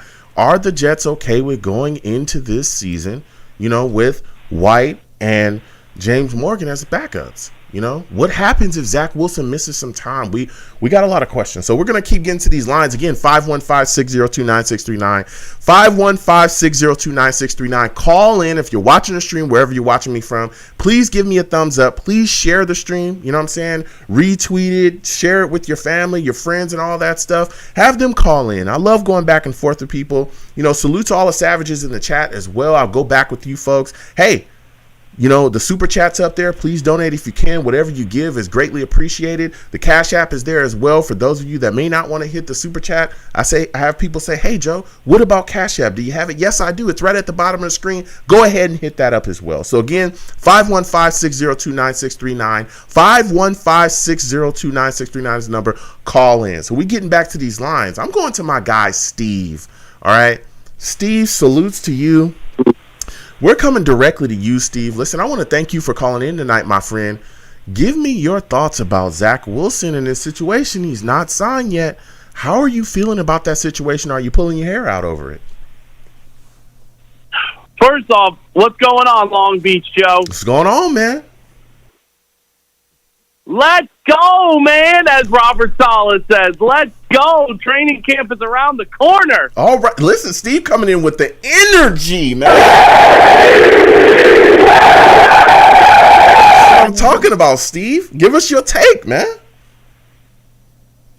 Yeah, no, okay. So first off with the Zack Wilson thing, listen, I think he's going to get signed soon. I mean, listen, I know he's at the training facility because, you know, the rookies did report into camp earlier this past week. You know, Vera Tucker got his deal done. Elijah Moore got his deal done. Listen, Zach is going to get his deal done. I'm not worried about it yet. I mean, I would start to get a little bit worried if it's around when we get to Tuesday if he still isn't signed yet. But let me tell you something. Football is coming back. Yeah. It's almost here. Yeah. We're around the corner. Yeah. Jet fans will finally get to go to events, man. You know, listen, I'm really psyched for the season, but some of the things now that I'm just going to talk about with some of the positions as other callers called in before me. First off, the kicking position. We got to get someone to go up against Sam Ficken for the job. I mean, one of the guys that we actually got was anybody forgot, we did get an undrafted free agent this past year. I think it was right after the draft. We got an undrafted player. I forgot from what school. Maybe he could get some competition for Sam Ficken. But the thing is, though, you know, still things that still worry about me is the corner position. Obviously, we did see the thing today about some of the players starting on the PUP list. I don't know why Marcus May is on there. I don't know if he had an injury or anything, but I know I did expect Quentin Williams, you know, to be on that list today, Joe, because, you know, obviously he did come off the surgery, but he is going to be ready to go. Hopefully he'll be ready to go maybe a couple of weeks after when camp starts, so we'll see. Yeah, we'll see, you know, how things shake out. But like you said as well, getting back to the special teams with Ficken, you know, we're hoping that you know, somebody's brought in, even with the, you know, undrafted guys that we've looked at and some of the guys that we are looking to bring in. You got to bring in more competition. I want to see a kicking competition this training camp. I want to see a kicking competition this offseason. I don't want to see this job handed to Ficken, you know, on a plate, easy as pie, you know, saying, hey, do your thing. No, I want to see somebody brought in, and I want to see this guy fight for it. I truly do, because he was so up and down last season. Now, with that said, I want to get your thoughts on this kick return position. Who do you think ends up being the Jets kick returner? Because there's so many guys, from Jamison Crowder to Braxton Berrios to, you know, I remember seeing in training camp, or in mini camps, Elijah Moore they were even, you know, pushing balls up into the air, seeing if he would be able to be a guy that can come down and maybe, you know, challenge for a punt returner, kick returner spot. What are your thoughts about this, man? Who do you think shakes out at that position? You know, I would still feel more comfortable because, I mean, Braxton Berrios, I did like him at times on the punt return last year. But if I'm looking at the kickoff returns, I would like to see Ashton Davis actually be the kickoff returner because Ashton Davis, if you do remember, he was a track star besides being a football player. But, you know, the thing is, Joe, we need to see what happens because, listen, special teams is a key factor to win games as well. Yeah. Not just on your offense, not just on your defense, it's your special teams. I mean, listen, when you go back to the very first game of the season of the 2019 Jets season against the Bills, we lost that game because of our special teams, because we ended up having a horrible kicker that kicked the football wider than I don't know who else was a bad kicker, but he would kick balls wide to the right and wide to the left. Yeah. And that was another one of the reasons why we lost that game. You have to win big games with your special teams. Yeah. Special teams is the key. Yeah. You got to get those field goals. Now, listen, I am very, very comfortable with Brandon Mann as our punter. I think last year he showed a lot of promise, and he is an aggressive punter. He's the only punter last year that I saw in the NFL that would go in and tackle players. Yeah. He was the only one that I saw. And I do trust our punter. I'm very comfortable with our punter this year. The kicking, though, is going to be a thing, though, this year. Somebody has to come in this year and go up against Sam Ficken. And I do think that Robert Saleh is going to see this in camp. Yeah. You know, we'll see what happens, like you said as well, with Braid Mann and, his punting, we'll see, if he pans out. I'm hoping that he continues, to step up and step forward. Because, again, with our defense being as ferocious as it is up front, man, you pin a team back inside that 10, they are going to have a day trying to deal with us. So you brought up some great takes there. So my final question for you, Steve, before I let you go is, what position battle are you looking forward to the most coming up in training camp, man? Is it the running backs? Is it the corners? Some people talking about the wide receiver position, that they want to see how that shakes out, as well as who ends up being, that second or that fourth and stuff like that. How are you feeling about it? Who do you want to? What position group are you looking at the most to see what happens there? I'm really looking forward to the corner position, Joe. But the thing is, because the corner position is a position that I think we need to watch out for in this training camp. Because, listen, the only thing is about when you look at this corner position, you're thinking to yourself, okay, who is going to be the number one corner? I mean, obviously the rumors are going around that the Jets are looking to get maybe Steven Nelson to come into the building. Yeah. But the thing is, though, Joe, it's just the corner position is the position that I am looking forward to the most. I really, really want to see, because the only thing is, I have even said that going into the season that the cornerback position is the biggest position on our defensive side of the ball. But you know something, Joe, though? This is an exciting time, for that finally that we could be excited for. Now, the one thing I'm going to say is that this year it's going to be about, like we said before, as Robert Saleh said, it's all about all gas, no brakes. Yep. We got to make sure that we are ready for camp this year. Players are healthy, ready to go. Obviously Quentin Williams is probably going to miss the first week and a half or two, but that's okay because they're going to have him fully ready to go for the season. But let me just tell you something, Joe. It's an exciting time to have football come back and get ready for Jets season. Absolutely. Final words is to get ready for Tuesday. All gas, no brakes. Let's go. Let's go, now. Steve.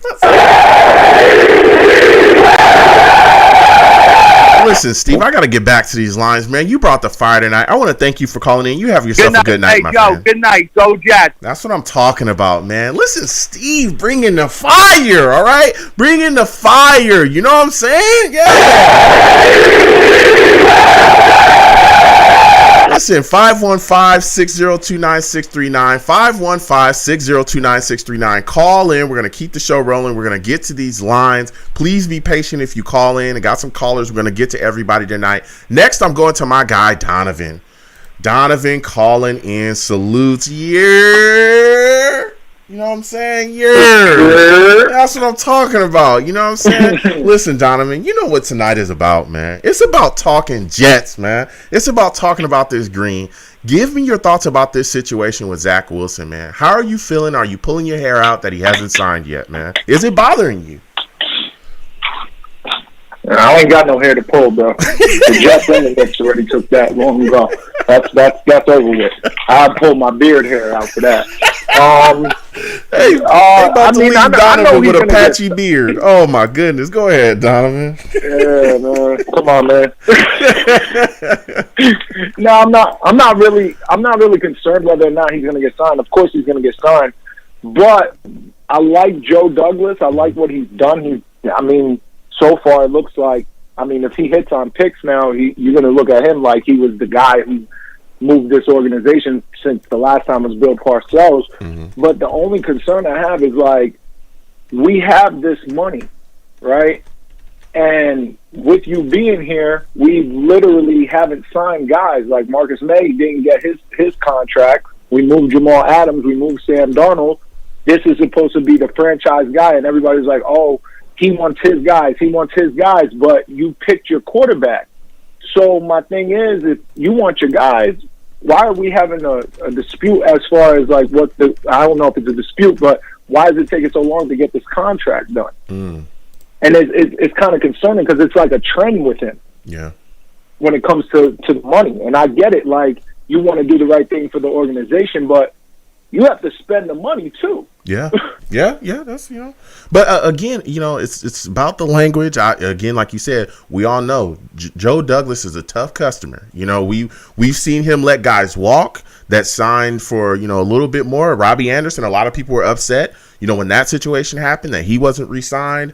Like you said as well, we've seen other guys walk as well, and people were like, hey, don't get the deals done, do this. But he's a tough customer. I think that things are going to get worked out. I understand that some Jets fans are upset, angry that he hasn't signed yet, but I'm hoping that things get done before training camp starts, that this doesn't go into training camp and he misses time. And I really believe that it will get done. I just think, there's some formalities. Right. There's language, within the contracts, all types of stuff. Because, again, we all know what they're supposed to make. They're slotted. That's it. Guarantees and everything. Yeah, guarantees and everything. So we'll see what happens going forward. But I understand, the Jets fans are a little bit upset, perturbed that it's not getting done. But I think we'll be all right there. But I want to talk to you a little bit about special teams, Donovan. We've been talking tonight about Ficken, this kicking situation. What are your thoughts about it, man? How do you feel about? Are you confident with Ficken just going into this season? Is this something that you're all right with, or do you want to see more kickers brought in? No, they need to bring as many kickers in that there is out there. There's a kid on YouTube who's kicking 70-yard field goals right now. Bring him in. I mean, we can't go with another season with freaking Ficken, man. This guy makes you a nervous wreck. Oh my goodness! Especially if the game's on the line. I was at the Miami game 2 years ago when Ficken had to make the field goal for us to win, and I was sitting there like, I don't know if this is going to happen tonight. I closed my eyes. Yeah, and and I talked to everybody tonight. I'm telling you, I have no confidence in him. Yeah, we've seen it with other teams. We've seen it cost us games. There was a missed kick in a Pittsburgh game. It was Mike Nugent. We've seen things happen here in the past where special teams has costed us, but we've seen it cost teams that are better than us. We've seen it cost so many teams. I talk about the Patriots, winning Super Bowls. We've seen it cost the Steelers. We've seen it cost the Bears before. So. Yeah, this is a position that we've got to get together, and a lot of people don't really talk about it at all, and I don't know why. Again, you look at some of the best offenses in the league. You look at the Chiefs. There's a reason why they score points. Look at their kicker. He's a guy that's very good in this league. When they put him out there, he makes his kicks and they walk off, with 3. You're not always going to score a touchdown. That's not going to happen every time. So you got to have a guy that's reliable, that's going to, get that 3 on the board for you. So, yeah, I want to see a kicking competition there. But I want to get your thoughts on this, man. With so many young players, that we've brought in, so many guys that are coming into this league now that we're looking at and we're saying, hey, this is a guy that, may not be a starter, but he's going to have a role on special teams. Do you believe that our special teams coordinator, Brent Boyer, is going to be able to have these guys coached up and ready, when the season comes and starts? Yeah, for sure. Absolutely. As far as like a returner, I mean, your best gadget guy would have to be Elijah Moore. I wouldn't feel comfortable putting him back there just because I wouldn't want to risk injury on a special teams play. But we have so many wide receivers that are talented, like Berrios was back there, Crowder was back there. I wouldn't really want to put Crowder back there because I don't think he's as fast. But who was the wide receiver that we ended up running with? It wasn't Vincent Smith. It was the other Smith that was super fast, and he kind of had a little bit of height to him. Yeah, I think he played in the Monday night game. Yeah, if we can if we can find a spot for him on the team, throw him back there. Yeah, well, I mean, we've seen that, like you said as well. I saw in mini camps, that they had Elijah Moore, catching, like, it looked like punts, just seeing where he was at. So he could be a guy that could be back there. I'm not knocking it, but again, we've seen Braxton Berrios back there before. He's a guy that could end up actually making the roster because of his contributions on special teams. We've seen Crowder back there. He's a guy. But what you want to do is you want a reliable set of hands, a guy that's not going to be fumbling, dropping the football left and right. And getting turnovers. So that's what you don't want to see. Yeah, but I mean, maybe Elijah Moore could be back there. Who knows? We could end up with that. But I just want to see a guy that's going to be solid, reliable set of hands, and a guy that's also going to be able to scoot a little bit and give the Jets offense solid field situation, a solid field You know, Right.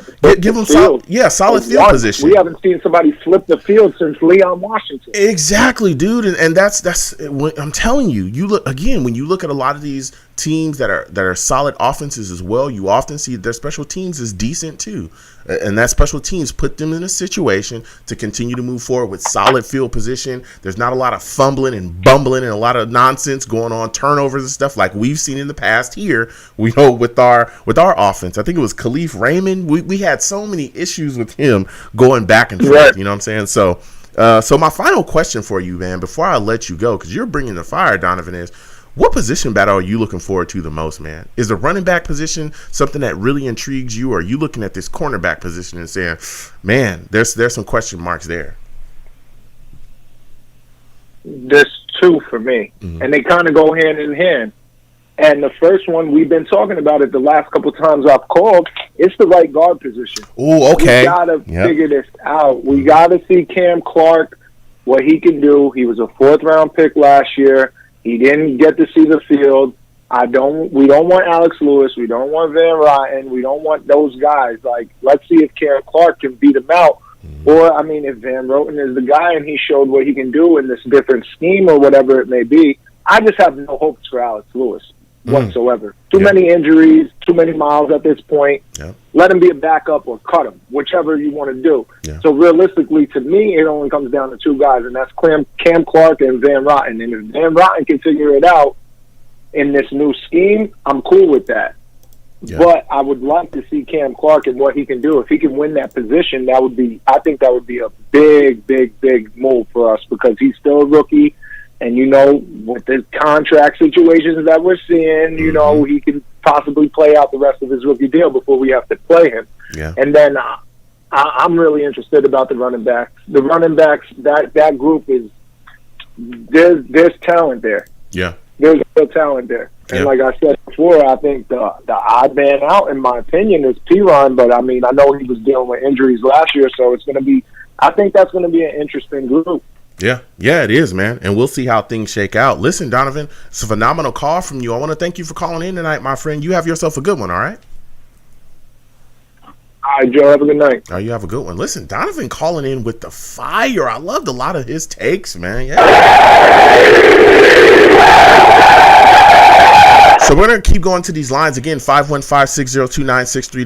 515-602-9639. Call in. We're taking all callers. Please, you know what I'm saying? When you, if you're watching the show, give it a thumbs up wherever you're watching me from, and also share the stream as well. It's greatly appreciated. You can donate through the Snapchat if you don't want to hit the Snapchat. Please, you know what I'm saying? Donate through the Cash App. Anything that you give is greatly appreciated. So we're going to keep getting to these lines again. 515-602-9639. 515-602-9639. Call in and please be patient. We're going to get to everybody. So next I'm going to my guy Brandon, man. I'm coming to Brandon 631, coming directly to you. You know what I'm saying? First off, Brandon, I want to thank you for calling in tonight. Give me your thoughts about these position battles, man. What position battle are you looking forward to the most in coming up in training camp, man? Is it the running back situation? Is it the corner situation? What are you looking at? I'm looking at the wide receiver. You know, over there between Crowder and Elijah Moore. You know, which one's going to be on the field more? Because they're both swap players. But I mean, you can move Elijah Moore around, but you know, who's really going to take the most reps? Is it going to be Elijah Moore or is it going to be Crowder? Yeah. What are your thoughts about and this, you know, that's a solid take again, because Moore is going to be, like you said, moved around. I think he's going to kind of be the weapon X within our offense. Crowder, you know, we'll see what happens there. I kind of have him pinned in as a slot, but again, with the situation here, we have so much talent. I could see him being challenged there. What are your thoughts about Mims? Do you think that this is going to be a breakout season for him? A lot of people have talked about that. Yeah, I mean, we've heard it on ESPN. We have heard it from other reporters that, you know, it's a breakout season. But I mean, there's a lot of talent in the wide receiver room. It's honestly a make or break season with Denzel Mims. You know, if he doesn't succeed in this offense, then, you know, I could see him get traded or I could see him get cut. Wow. Okay. I mean, you know, we'll see. He's still a young guy, still pretty early in his career. We saw him utilized incorrectly within Gaze's offense. I think that this year, especially surrounded by the talent that he has, he'll have quite a bit of favorable matchups, especially with Corey Davis on the outside. We'll see where Mims kind of shakes out. I know some people even talked about Keelan Cole possibly being a number 2. I don't know about that. We'll see. I think there's a battle there that could come there, and I think Mims could actually end up being our number 2 wide receiver. So we'll see what happens there, but I think he's a guy that's going to be featured within this offense and a guy that's really going to be able to put things together, because last year we saw him really step into a role where he was making catches at times that we were all excited about. We were like, whoa, he was catching footballs that everybody was like, there's no way he's going to catch that. And he would just reach out and catch it or dive and get a ball. So we were excited about what he was bringing to the table. You know what I'm saying? So I don't know about the trade or the cut, but we'll see what happens going forward within this offense. I'm sure that LaFleur is going to be able to find a position or a place for him within this offense to really produce, because this Shanahan offense can really put some things together. And LaFleur with his scheme, I'm excited about that as well. So my final question for you, man, because you're bringing it right now, is what are your thoughts about the situation with Zack Wilson? Are you a fan that's pulling out your hair because he hasn't signed yet, or are you being patient and just saying, hey, when it gets done, it gets done? You know, hopefully it's done before training camp. Yeah, I mean, that's a good question. We all know what happened with Sam Darnold. He missed a couple of practices. Mm-hmm. Yeah. And then he came right out of the game through an interception. Yeah, we don't want that to happen with Zack Wilson. We want him to sign before training camp. Training camp starts next Tuesday. So hopefully they can get a deal going. But again, we wouldn't want to see something like what happened with Sam Darnold. Yeah, absolutely. Listen, Brandon, you brought the fire, man. You had some takes there. Yeah, listen, Brandon, I want to thank you for calling in tonight. That was a solid call from you. You really did your thing there. We're going to keep going to the lines again. 515-602-9639. Again, 515-602-9639. Call in. We're taking all callers. We're going to continue on this line. Next caller I'm going to bring on Anthony, man. This is my guy, Anthony. He knows his stuff about this New York Jets football team. Anthony, I want to thank you for coming on the line tonight. Give me your thoughts about this situation with Zack Wilson, man. How are you feeling about it? Are you pulling your hair out that he has not signed yet? I'm not getting too nervous about it, man. I bet you they're going to do it in the next few days, man. This stuff's happened with a few guys like Sam. This is what happened with Sam Darnold before he was able to get out the field for his first training camp practice. But I think they're going to work out something, man. Like, we'll just see. Yeah. You know, and I'm right there with you. There's some Jets fans that feel other ways, and I respect that as well. But I'm just saying to myself, just like you, we'll see what happens. Now, I don't want to miss, too many practices, especially with a lot of things that are going on with our with training camp now, because of the reason why we wear masks. We all know why that's happening. YouTube be tripping sometimes. You know what I'm saying? So I don't want to bring that word up, but we all know why we're wearing masks, and especially with practices and changing, and because of the rules have changed as well. You want to get as much time as you can out there on the field, especially within a new offense, because everybody's on a new offense because we just got this coaching staff. So you want to build that chemistry. So I'm hoping that he doesn't miss any time, from training camp, or doesn't miss much time if it plays over into that, and he's able to get out there with the deal done, because again, Elijah Moore, Vera Tucker, they're in the fold. They just signed their deal. So hopefully we get it done. He's got a smart team around him. I get it, but we've got to, ink the deal, get it done, and move forward. You know what I'm saying? So I'm hoping him and Joe Douglas can sit down and really iron things out. But I want to go to special teams with you, man, because there's a lot of questions, dude. A lot of questions. All right. What are your feelings on our kicker position, man? Are you confident in Ficken? Man, dude, all I'm gonna say, dude, is I don't want to see Ficken ever again, dude. I don't want to see him miss 3 field goals in a game, dude. I don't want to see that ever again, ever. Let's get a kicker. That's all I'm going to say.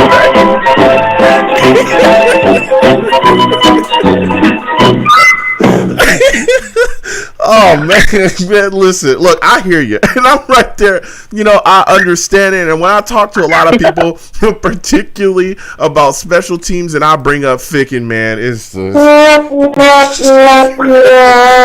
just a lot of bad feelings. A lot of people say the exact same things that you're saying. They're like, "Come on, this guy sucks. This guy's as up and down as it gets," And look, I understand it, and I'm hoping that we can bring in a kicking competition. Bring in more guys, have them challenge him for the kicker spot. He should not have it just handed to him on a silver platter. You know what I'm saying? I want to bring in more kickers, and I want to challenge him. How do you feel about that idea, Anthony? Again, I know this season, like, we actually want a competent kicker, man, and Ficken's clearly not that guy. Yeah. So, yeah. Yeah, so continuing on with special teams, you're bringing a fire right now. Who do you think ends up being our kick returner? There's some people talking about Elijah Moore possibly being back there. What are your thoughts on that? And who do you think actually is going to end up shaking out Joe, there? I really like that question. I really like that question. There's a lot of options here. Obviously, you got Elijah Moore, you got Barrios, Vincent Smith. Like, it's going to be interesting, man. But I would love to see Elijah Moore be the punt returner, man.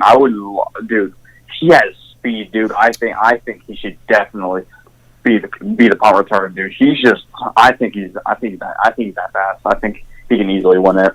Yeah, I can see him taking it there. Now, my next question for you and my final question for you, man, because you really had a great call, is what position battle are you looking forward to the most, man? I mean, do you want to see like who shakes out at running back? Is it corner? What position battle are you looking forward to the most in training camp coming up? Listen to me. I like the battle between Crowder and Elijah Moore, dude, but I'm not going there, dude. I am really interested to see who's going to be starting at running back, dude. Is it going to be Tevin Coleman? Is it going to be Michael Carter? I don't know, man. Like, I don't really expect Ty Johnson to compete for the RB1, dude. I definitely think he'll be the RB2.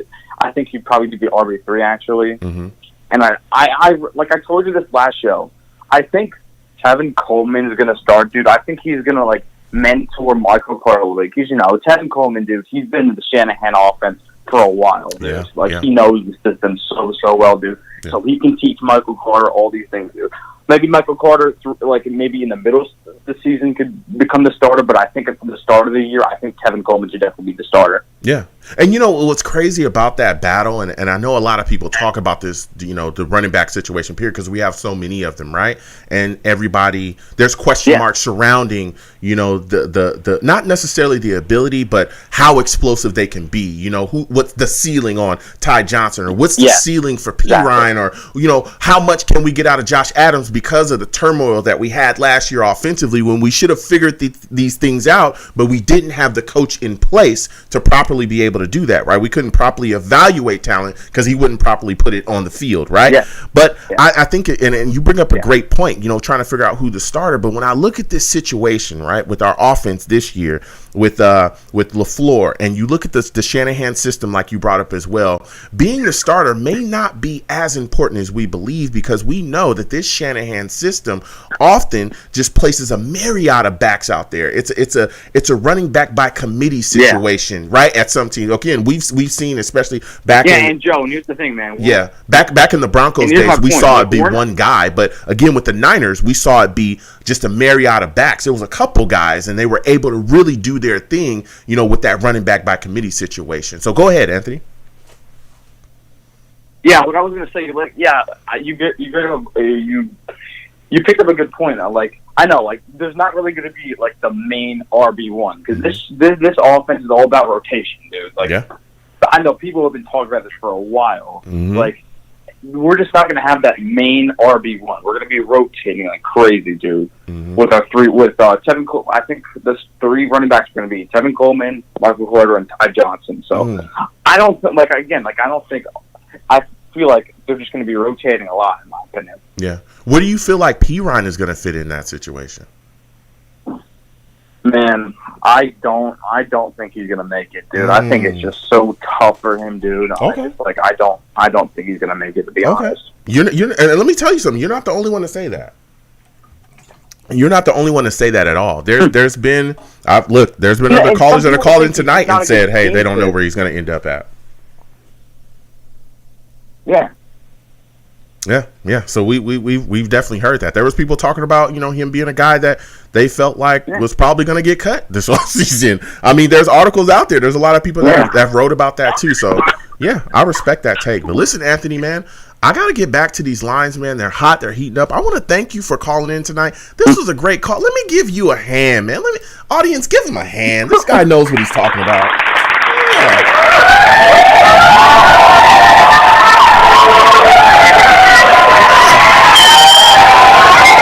We're going to give you a hand, Anthony. Listen, I want to thank you for calling in tonight. You have yourself a good night, my friend. You too, Joe. Thanks for having me on. All right, you have a good one. Listen, Anthony calling in with fire. You know what I'm saying? Calling in with straight fire. He knows his stuff, man. Salute.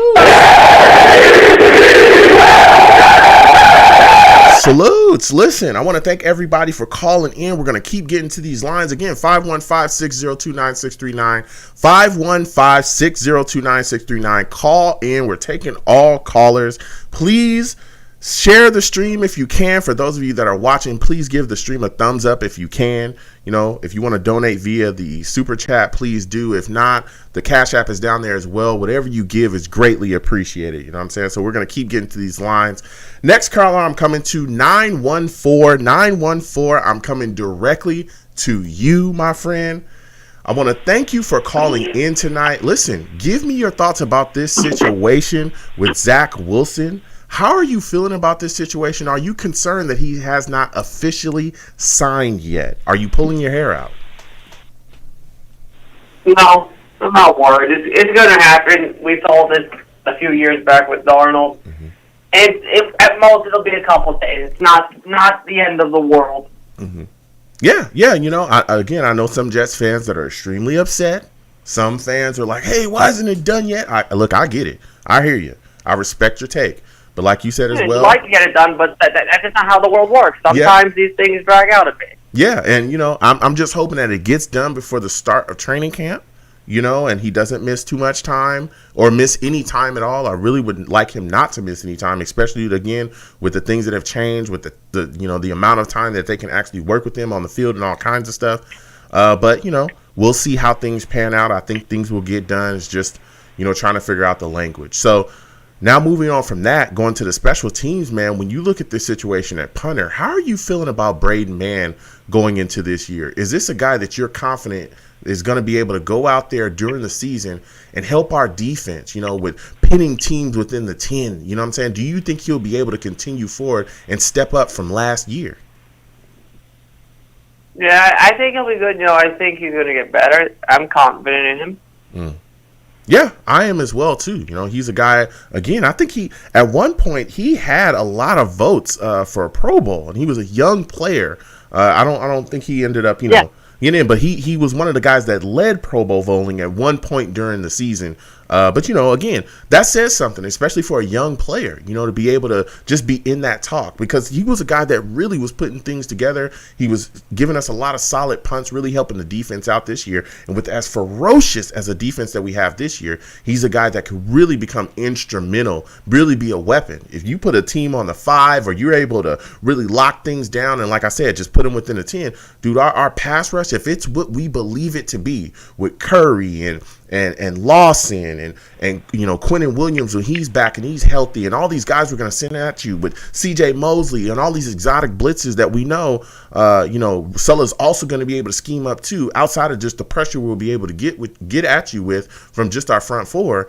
Man, let me tell you something. This is going to be a dangerous time for opposing offenses, because you're going to have to deal with a lot. Your play calling isn't going to be, you're not just going to be able to sit back there all day, when you basically in your end zone. It could be safety or fumbles or all kinds of things, man. So it'll really help this defense out, giving us some solid field position. So my next question for you is, who do you think shakes out being our kick returner, man? Who do you think actually is going to be able to come out of the scrum and take that position? I'm not sure, honestly. That one, I haven't really checked it out. I think maybe right now, maybe Barrios. I'm not really sure at this moment. Okay. Yeah, I mean, we've seen Barrios in the past, be able to do his thing back there. So I could see him end up taking it. I could see that being a reason, because I know a lot of people were talking about him not even making the roster this year. There were some people talking about, him being one of the guys that can end up being cut. But again, with Braxton Berrios being as active as he is on special teams, we've seen him be a solid, reliable set of hands. As a kick returner, as a punt returner as well. Of course, we didn't see like any big breakout returns, but we saw him be able to catch the football, down it, and be solid. No crazy fumbles, no stuff like that. So, maybe he's a guy that we see back there as well. A lot of people brought up Elijah Moore too. I've seen some, there's some film of him out there, catching punts and doing all kinds of things. So we'll see if he ends up being back there. Maybe that's something that they do as well. Maybe that's an experiment that they play too. So my next question for you, and my final question is, man, when you look at this training camp coming up, what position battle are you looking forward to the most, my friend? Like, is it the running backs for you? Is it certain positions within the wide receiver group? Some people even talk about backup quarterback. What position group do you have your eye on the most for their battle? Well, I'm gonna go with a path less taken so far. Honestly, I'm gonna say, because it hasn't been said properly, I don't have heard said tight end, because it's just anybody's game. Okay, talk about it. Yeah, tight end. Now, why do you have your eye on it so much? Go ahead, give us your take. Well, like I said, it's anybody's game. I mean, you have, of course, Croft. You have the guy from Ole Miss. You have Herndon. We know that Wesco's going to be a fullback, so you take him out of the equation. So, but really, you think about it, any of those three guys could, depending on who has the strongest training camp in preseason, any of those guys could end up being the go-to tight end. Yeah. Yeah, you're completely right, man. That tight end position is open as well. You look at, like you said, Chris Herndon, who's kind of underachieved. But that's the thing with the rest of them, With the rest of the positions, you generally have an idea. You have the idea that the top running backs, Coleman, Carter, probably going to be the top two backs there. Wide receivers, it's Crowder, Mims, Davis. Yeah, like how things are pretty much have shaken out. Moore's probably. Right? Yeah, you know how things have shaken out. Yeah, I completely get your take there. But like you said as well, going back to that tight end position, you look at Herndon. A lot of people have question marks about him. With Yeboah being in the building, the guy from Ole Miss that you mentioned as well, we'll see. The Jets had a 4th round grade on him. Here's a guy that they definitely looked at and said, hey, this is a guy that can move and shake around here. Ended up, being undrafted. We were able to get him aboard. Yeah. Griffin still, Griffin is a guy that had put on, especially, even within Adam Gaze's offense, he was still able to do his thing. And like you said, Wesco, these are all guys that could shake out. So yeah, that tight end position is a big question mark there as well, my friend. Yeah. Oh, quickly before I go, did you see the shade that Vegas is throwing at Zack Wilson? Look, listen, it is what it is. It is what it is. I'm not. So did you see it though? They have Fields, Lance, and Pitt ahead of him in the Rookie of the Year odds. Look. Listen. I'm not worried about anybody knocking us right now. Okay, there's always negative stuff going on. I'm not paying it no mind. I'm all about positivity. Okay, we'll see how things shake out. Because let me tell you something. This Jets offense has weapons. This Jets offense has weapons. We've got our wide receiver core has been revamped. Our offensive line has been put together. There's people even talking about the Jets have a bottom 5 roster in the league, and it's like, what is going on? Are you guys crazy? Come on. You got to be crazy, man. You know what I'm saying? Do they not know the Texans? I'm saying a bottom 5 roster with all the changes that we've made. Like, come on, man. You're smoking crack. Stop. Listen, but I got to get back to these lines, my friend. It's been great speaking to you. You have yourself a good night, all right? All right, peace. All right. Listen, I'm not minding the haters, you know what I'm saying? I'm just going to keep going on this green path. We got a lot of good things happening right now. I'm not listening to anybody that's trying to bash the Jets or say, anything super negative, all right? Respected opinions, hey, I'll listen. Get your takes, let's go back and forth. But people just trying to trash us, I'm not hearing it. So again, 515-602-9639, 515-602-9639. Call in. We're taking all callers. I'm going to my guy now. We're getting back to these lines. Again, please share the stream, like the stream if you can. Donate through the Snapchat or the Cash App if you like to. It's all greatly appreciated, whatever you can give. So we're getting back to these lines. I'm going to my guy, Angelo, man. Angelo, salutes to you. I want to thank you for calling in tonight. Angelo, give me your thoughts about Zack Wilson, man. Are you pulling your hair out that he has not officially signed with the Jets yet? I don't understand. It's on a pay scale now. It's supposed to be a lot more simple. Mm-hmm. So what is the deal? I mean, it's the fine tune in the details. Now I get it. They're going to hammer that out. It's not about the money. It's just about the incentives or this and that. It's the small stuff. So at this point, there's nothing to worry about. Zach's going to be a great kid. He's going to be a great quarterback. Let's just get this over and done with. I hate how people are still. It is what it is, but it's going to get done eventually. Come on, guys. Yeah. I'm right there as with you as well. I'm hoping that it gets done before training camp starts. I don't want this to linger on, but like you said, I think it gets done. He's got a great team. Joe Douglas is smart. We all know he's a tough customer, but this is something that I think will get worked out. I don't think they're going to let this linger for too long. Now, I want to talk to you about the special teams, man. How are you feeling about our kicker? Our kicker position at this point with Ficken being back there. Are you confident in him going into this season? Or is this a guy that you're saying, I need to bring in more competition. I need to see more, bring in some other kickers to have a competition with him. I'm just not comfortable with just giving him the starting position. Yeah, man, and we all know how important kicker is. I feel like every year we overlook it, and you see, they are the most important part of a team. I mean, I get it. Yes, you got the quarterback, the running back, but if you don't got a kicker consistently getting you 3 points, an extra point, or whatever it is, you're not going to win games. You're not going to win close games. So, yes, this is a big problem. We cannot be a playoff team without a solid kicker. At this point, what are we going to do? There's the options are very limited. Yeah. So at this point we are we kind of shot ourselves in the foot with that. I don't know why we keep overlooking this position for the last couple of years. Yeah. And when you get a solid kicker, you got to. I mean, what do they get paid? $4 or $5 million a year? I mean, come on, pay a kicker. And like I said, that's consistent points. I think the most all-time leading scorer in the NFL is a kicker. Huh? I mean, it's not that So, but Ficken is a guy that I don't think he's a playoff kicker. I don't think he's going to kick us into the playoffs. And you're going to see. We're going to have to adjust the way our offense is, because when you're on the 30-yard line and you could easily try a 45, 50-yard field goal, maybe that's not in the books for us. Maybe we try to go for the 4th and 2s. The 3rd and 7 is now turned into, a little bit longer. We have to get that first down. It's not just let's get 5 yards, set up for a field goal. It's like, man, we really got to get this first down because we don't trust our kicker. That changes the whole dynamic of the offense. So to be honest, I do not feel good. But, kickers are kickers. Hopefully Ficken can, like I said, he was okay. He's an okay kicker. But to be a playoff team, you need an average or above average kicker. Yeah, I'm hoping, and this is a great take, man. I look at the situation, and I'm hoping that we have a competition because, like you said as well, kicker's important. You look at the situation, and I keep bringing it up, but the Patriots literally won Super Bowls off of kicking.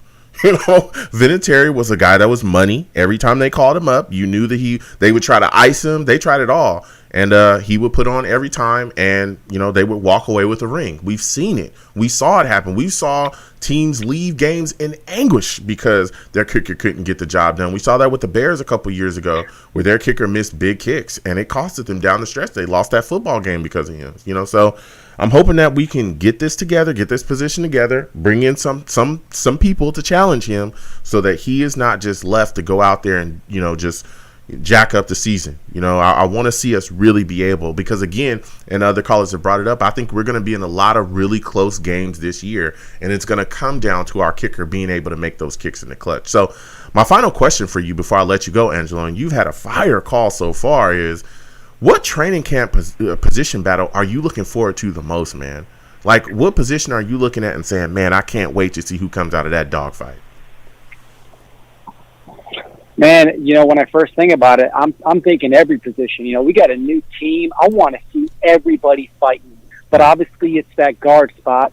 You know, that's one of the things I really want to see Cam Clark get in there and just freaking light a fire on that offensive line. I really want to see our draft picks do well. So, you know, corner, same thing. I want to see those young draft picks. You know, the guy that went undrafted, I want to see him get in there and get some playing time. So basically, all of our positions have new players. I want to see the quarterback position. I want to see Zack Wilson, like, go above and beyond the other guys. I want to see the wide receiver group, all those guys get in there. I want to see Jamison Crowder fighting for a spot because, you know what? He's the guy that's kind of getting left out here. He's the one that took a pay cut. Let's get Jamison Crowder in there. Let's be the number one receiver again, like you've been the last couple of years for us. Safety position, we got new players there. I mean, man, every position, defensive line. I mean, how many players we got on the defensive line now, man? Yeah. I want to see all those guys in there. Like every position, dude, every position. It's an easy answer. I mean, you got to say like everybody is fighting for a job, and that's what's going to make it that much better. Yeah. Everybody's going to be competing. And, you know, I want to say rest in peace to our assistant coach here with Greg Knapp, man. Yeah. I feel so bad, and hopefully we play the season for him. That emotion is in the hearts of all the players, and this season has got to be dedicated to him. Yeah. And I think that we're going to have a different attitude this year. We are going to be ruthless. We are going to be full of emotions. We are going to be battling every snap. This is going to be a great training camp and a great season. And like I said, hopefully Spicken can come in there and kick some field goals for us. But I think we're one season away from really being, you know, top 10 power rankings. I think we're one season away. This season is going to define who we are. Whether it's 7-10, 6-11. If we play tough games, man, they're going to be like, damn, the Jets are on the up and up. We have a loaded draft next year. Loaded. We got money to spend. This team is going up. If you are in the stock market, you need to invest in the New York Jets because we got nothing but potential on this team. Yeah. Listen, Angelo. Look. Listen, a lot of fire takes here. Listen, I hear you. Fire. Listen, I hear you. You know, I know you're excited, like you said. There's competition at a lot of positions. You know, within that wide receiver position, you know, we'll see how things shake out. I think that number 2 position's open. We'll see what happens with Mims. Like you said, that running back position, that corner position. There's a lot of things to be, you know, to see. A lot of battles to see how things are going to turn out. So, listen, Angelo, this is a fire call from you. I want to thank you for calling in tonight. Listen, next time I have a show, I want to hear from you, man. I want to hear from you more often. You have yourself a good night, all right? See you, Joe. All right, take it easy. You have a good one. Listen, Angelo bringing the fire, man. Come on. Man, I love it, man. I absolutely love it. So listen, we're going to close out the show now. Oh, it's been phenomenal. I want to thank all the callers tonight. We had a great time. We'll continue the show as well. We'll continue talking about the Jets. Training camp is upcoming. I think it starts on the 27th is when they're going to report. We're going to see how things, you know, pan out. But we're going to keep having these discussions. We're going to keep talking about the Jets and seeing how things shake. So listen, I'm the man of the people. I'm here for the people. Let me shamelessly promote my Facebook page. Everyone go on Facebook, search The Long Beach Joe Show. Like that page. My content's up there. Go ahead and give it a listen. Message me. I'll message you right back. I love going back and forth with folks about this football team. Also, leave me some feedback. I love hearing about what you folks think I do here on The Long Beach Joe Show. I'm also on Twitter as well at YoungJ000. Again, that's YoungJ000. Go ahead. Follow me, on Twitter, and I'll follow you right back. You want to troll me? No issues under the bridge. I am the troll that lives under the bridge, and I will have my Vera Tucker jersey on at all times. At all times, I will have that jersey on. Fight on, USC. He's coming in. He's going to make a big-time impact this year. The show's Twitter as well is The Long Beach Joe. The Long Beach Joe, you can go there. You know, we can go back and forth on that page as well. I'm also on YouTube as well at Long Beach Joe Jets. Long Beach Joe Jets on YouTube. You can check all my contents up there. I talk about the Jets. We also game as well on my channel. We play video games from time to time. You know, we'll continue that. We also, the show is live as well too. When I do my live streams, we do the shows and we go back and forth. All my savages in the chat, we go back and forth. We have a lot of fun time. So please go to Long Beach Joe Jets. That's the YouTube.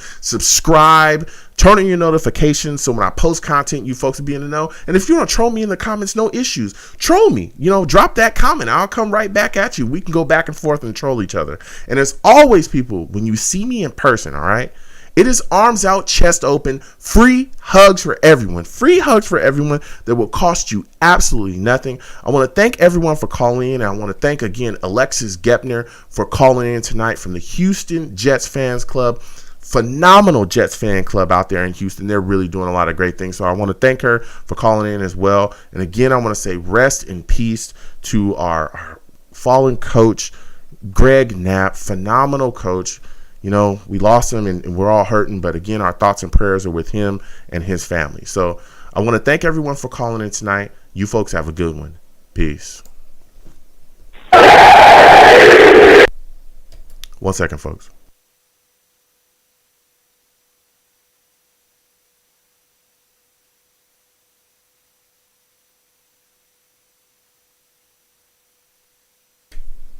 All right. Listen, I want to thank everybody for watching. I got to get out of here because my schedule is crazy. I want to thank everybody for watching tonight. Again, we'll continue to do shows throughout this off season. We're going to be playing games coming up soon. So we got a lot of things, we got to do. Tuesday, I think, is when the next time I'm going to have a show right before training camp. We're going to sit down and discuss a lot of the battles and stuff. So we'll be talking about that as well. Again, I want to thank everybody. It was phenomenal to speak with folks tonight. If this is your first time watching me, no matter where you're watching me from, hit exclamation point links in the chat. Exclamation point links brings up my link tree. That's the link to all of my content. You can find my Twitter, my YouTube pages, all that stuff on there. Please go down there. Also the charities I work with as well. Please go down there and just subscribe to all the YouTube pages and, turn on your notifications. Please go to all of my social media platforms. Follow me across there and, hey, talk to me. I talk back. I talk to everybody. You want to talk to me about the Jets? Cool. Some people just hit me up and talk to me about life. Hey, we can go back and forth on there as well. So, again, I want to thank everybody for watching. NY Jets, Don D, Gitmo, Bob, just everybody that was in the chat, man. Salutes to Rugs89. John as well, salutes to you as well. I'll get back to you soon.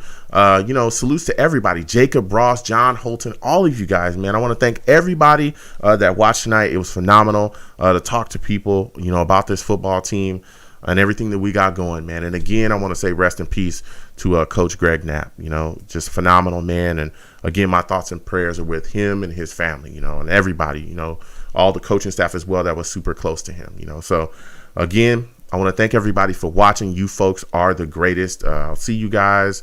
I believe Tuesday is the next time we're going to do a show. And again, we'll get back to playing games soon as well. Just my schedule is really crazy. I got a lot of things going on. So we'll get back to that really, really soon. Salutes to Val. I see you, Val. Salutes to you. So again, everyone, hey, be safe out here. A lot of crazy stuff going on. A lot of crazy stuff. All right. Please be safe out here. Enjoy your times with your families and have a good time out there, folks. Be safe. A lot of crazy stuff going on. I'll see you guys Tuesday.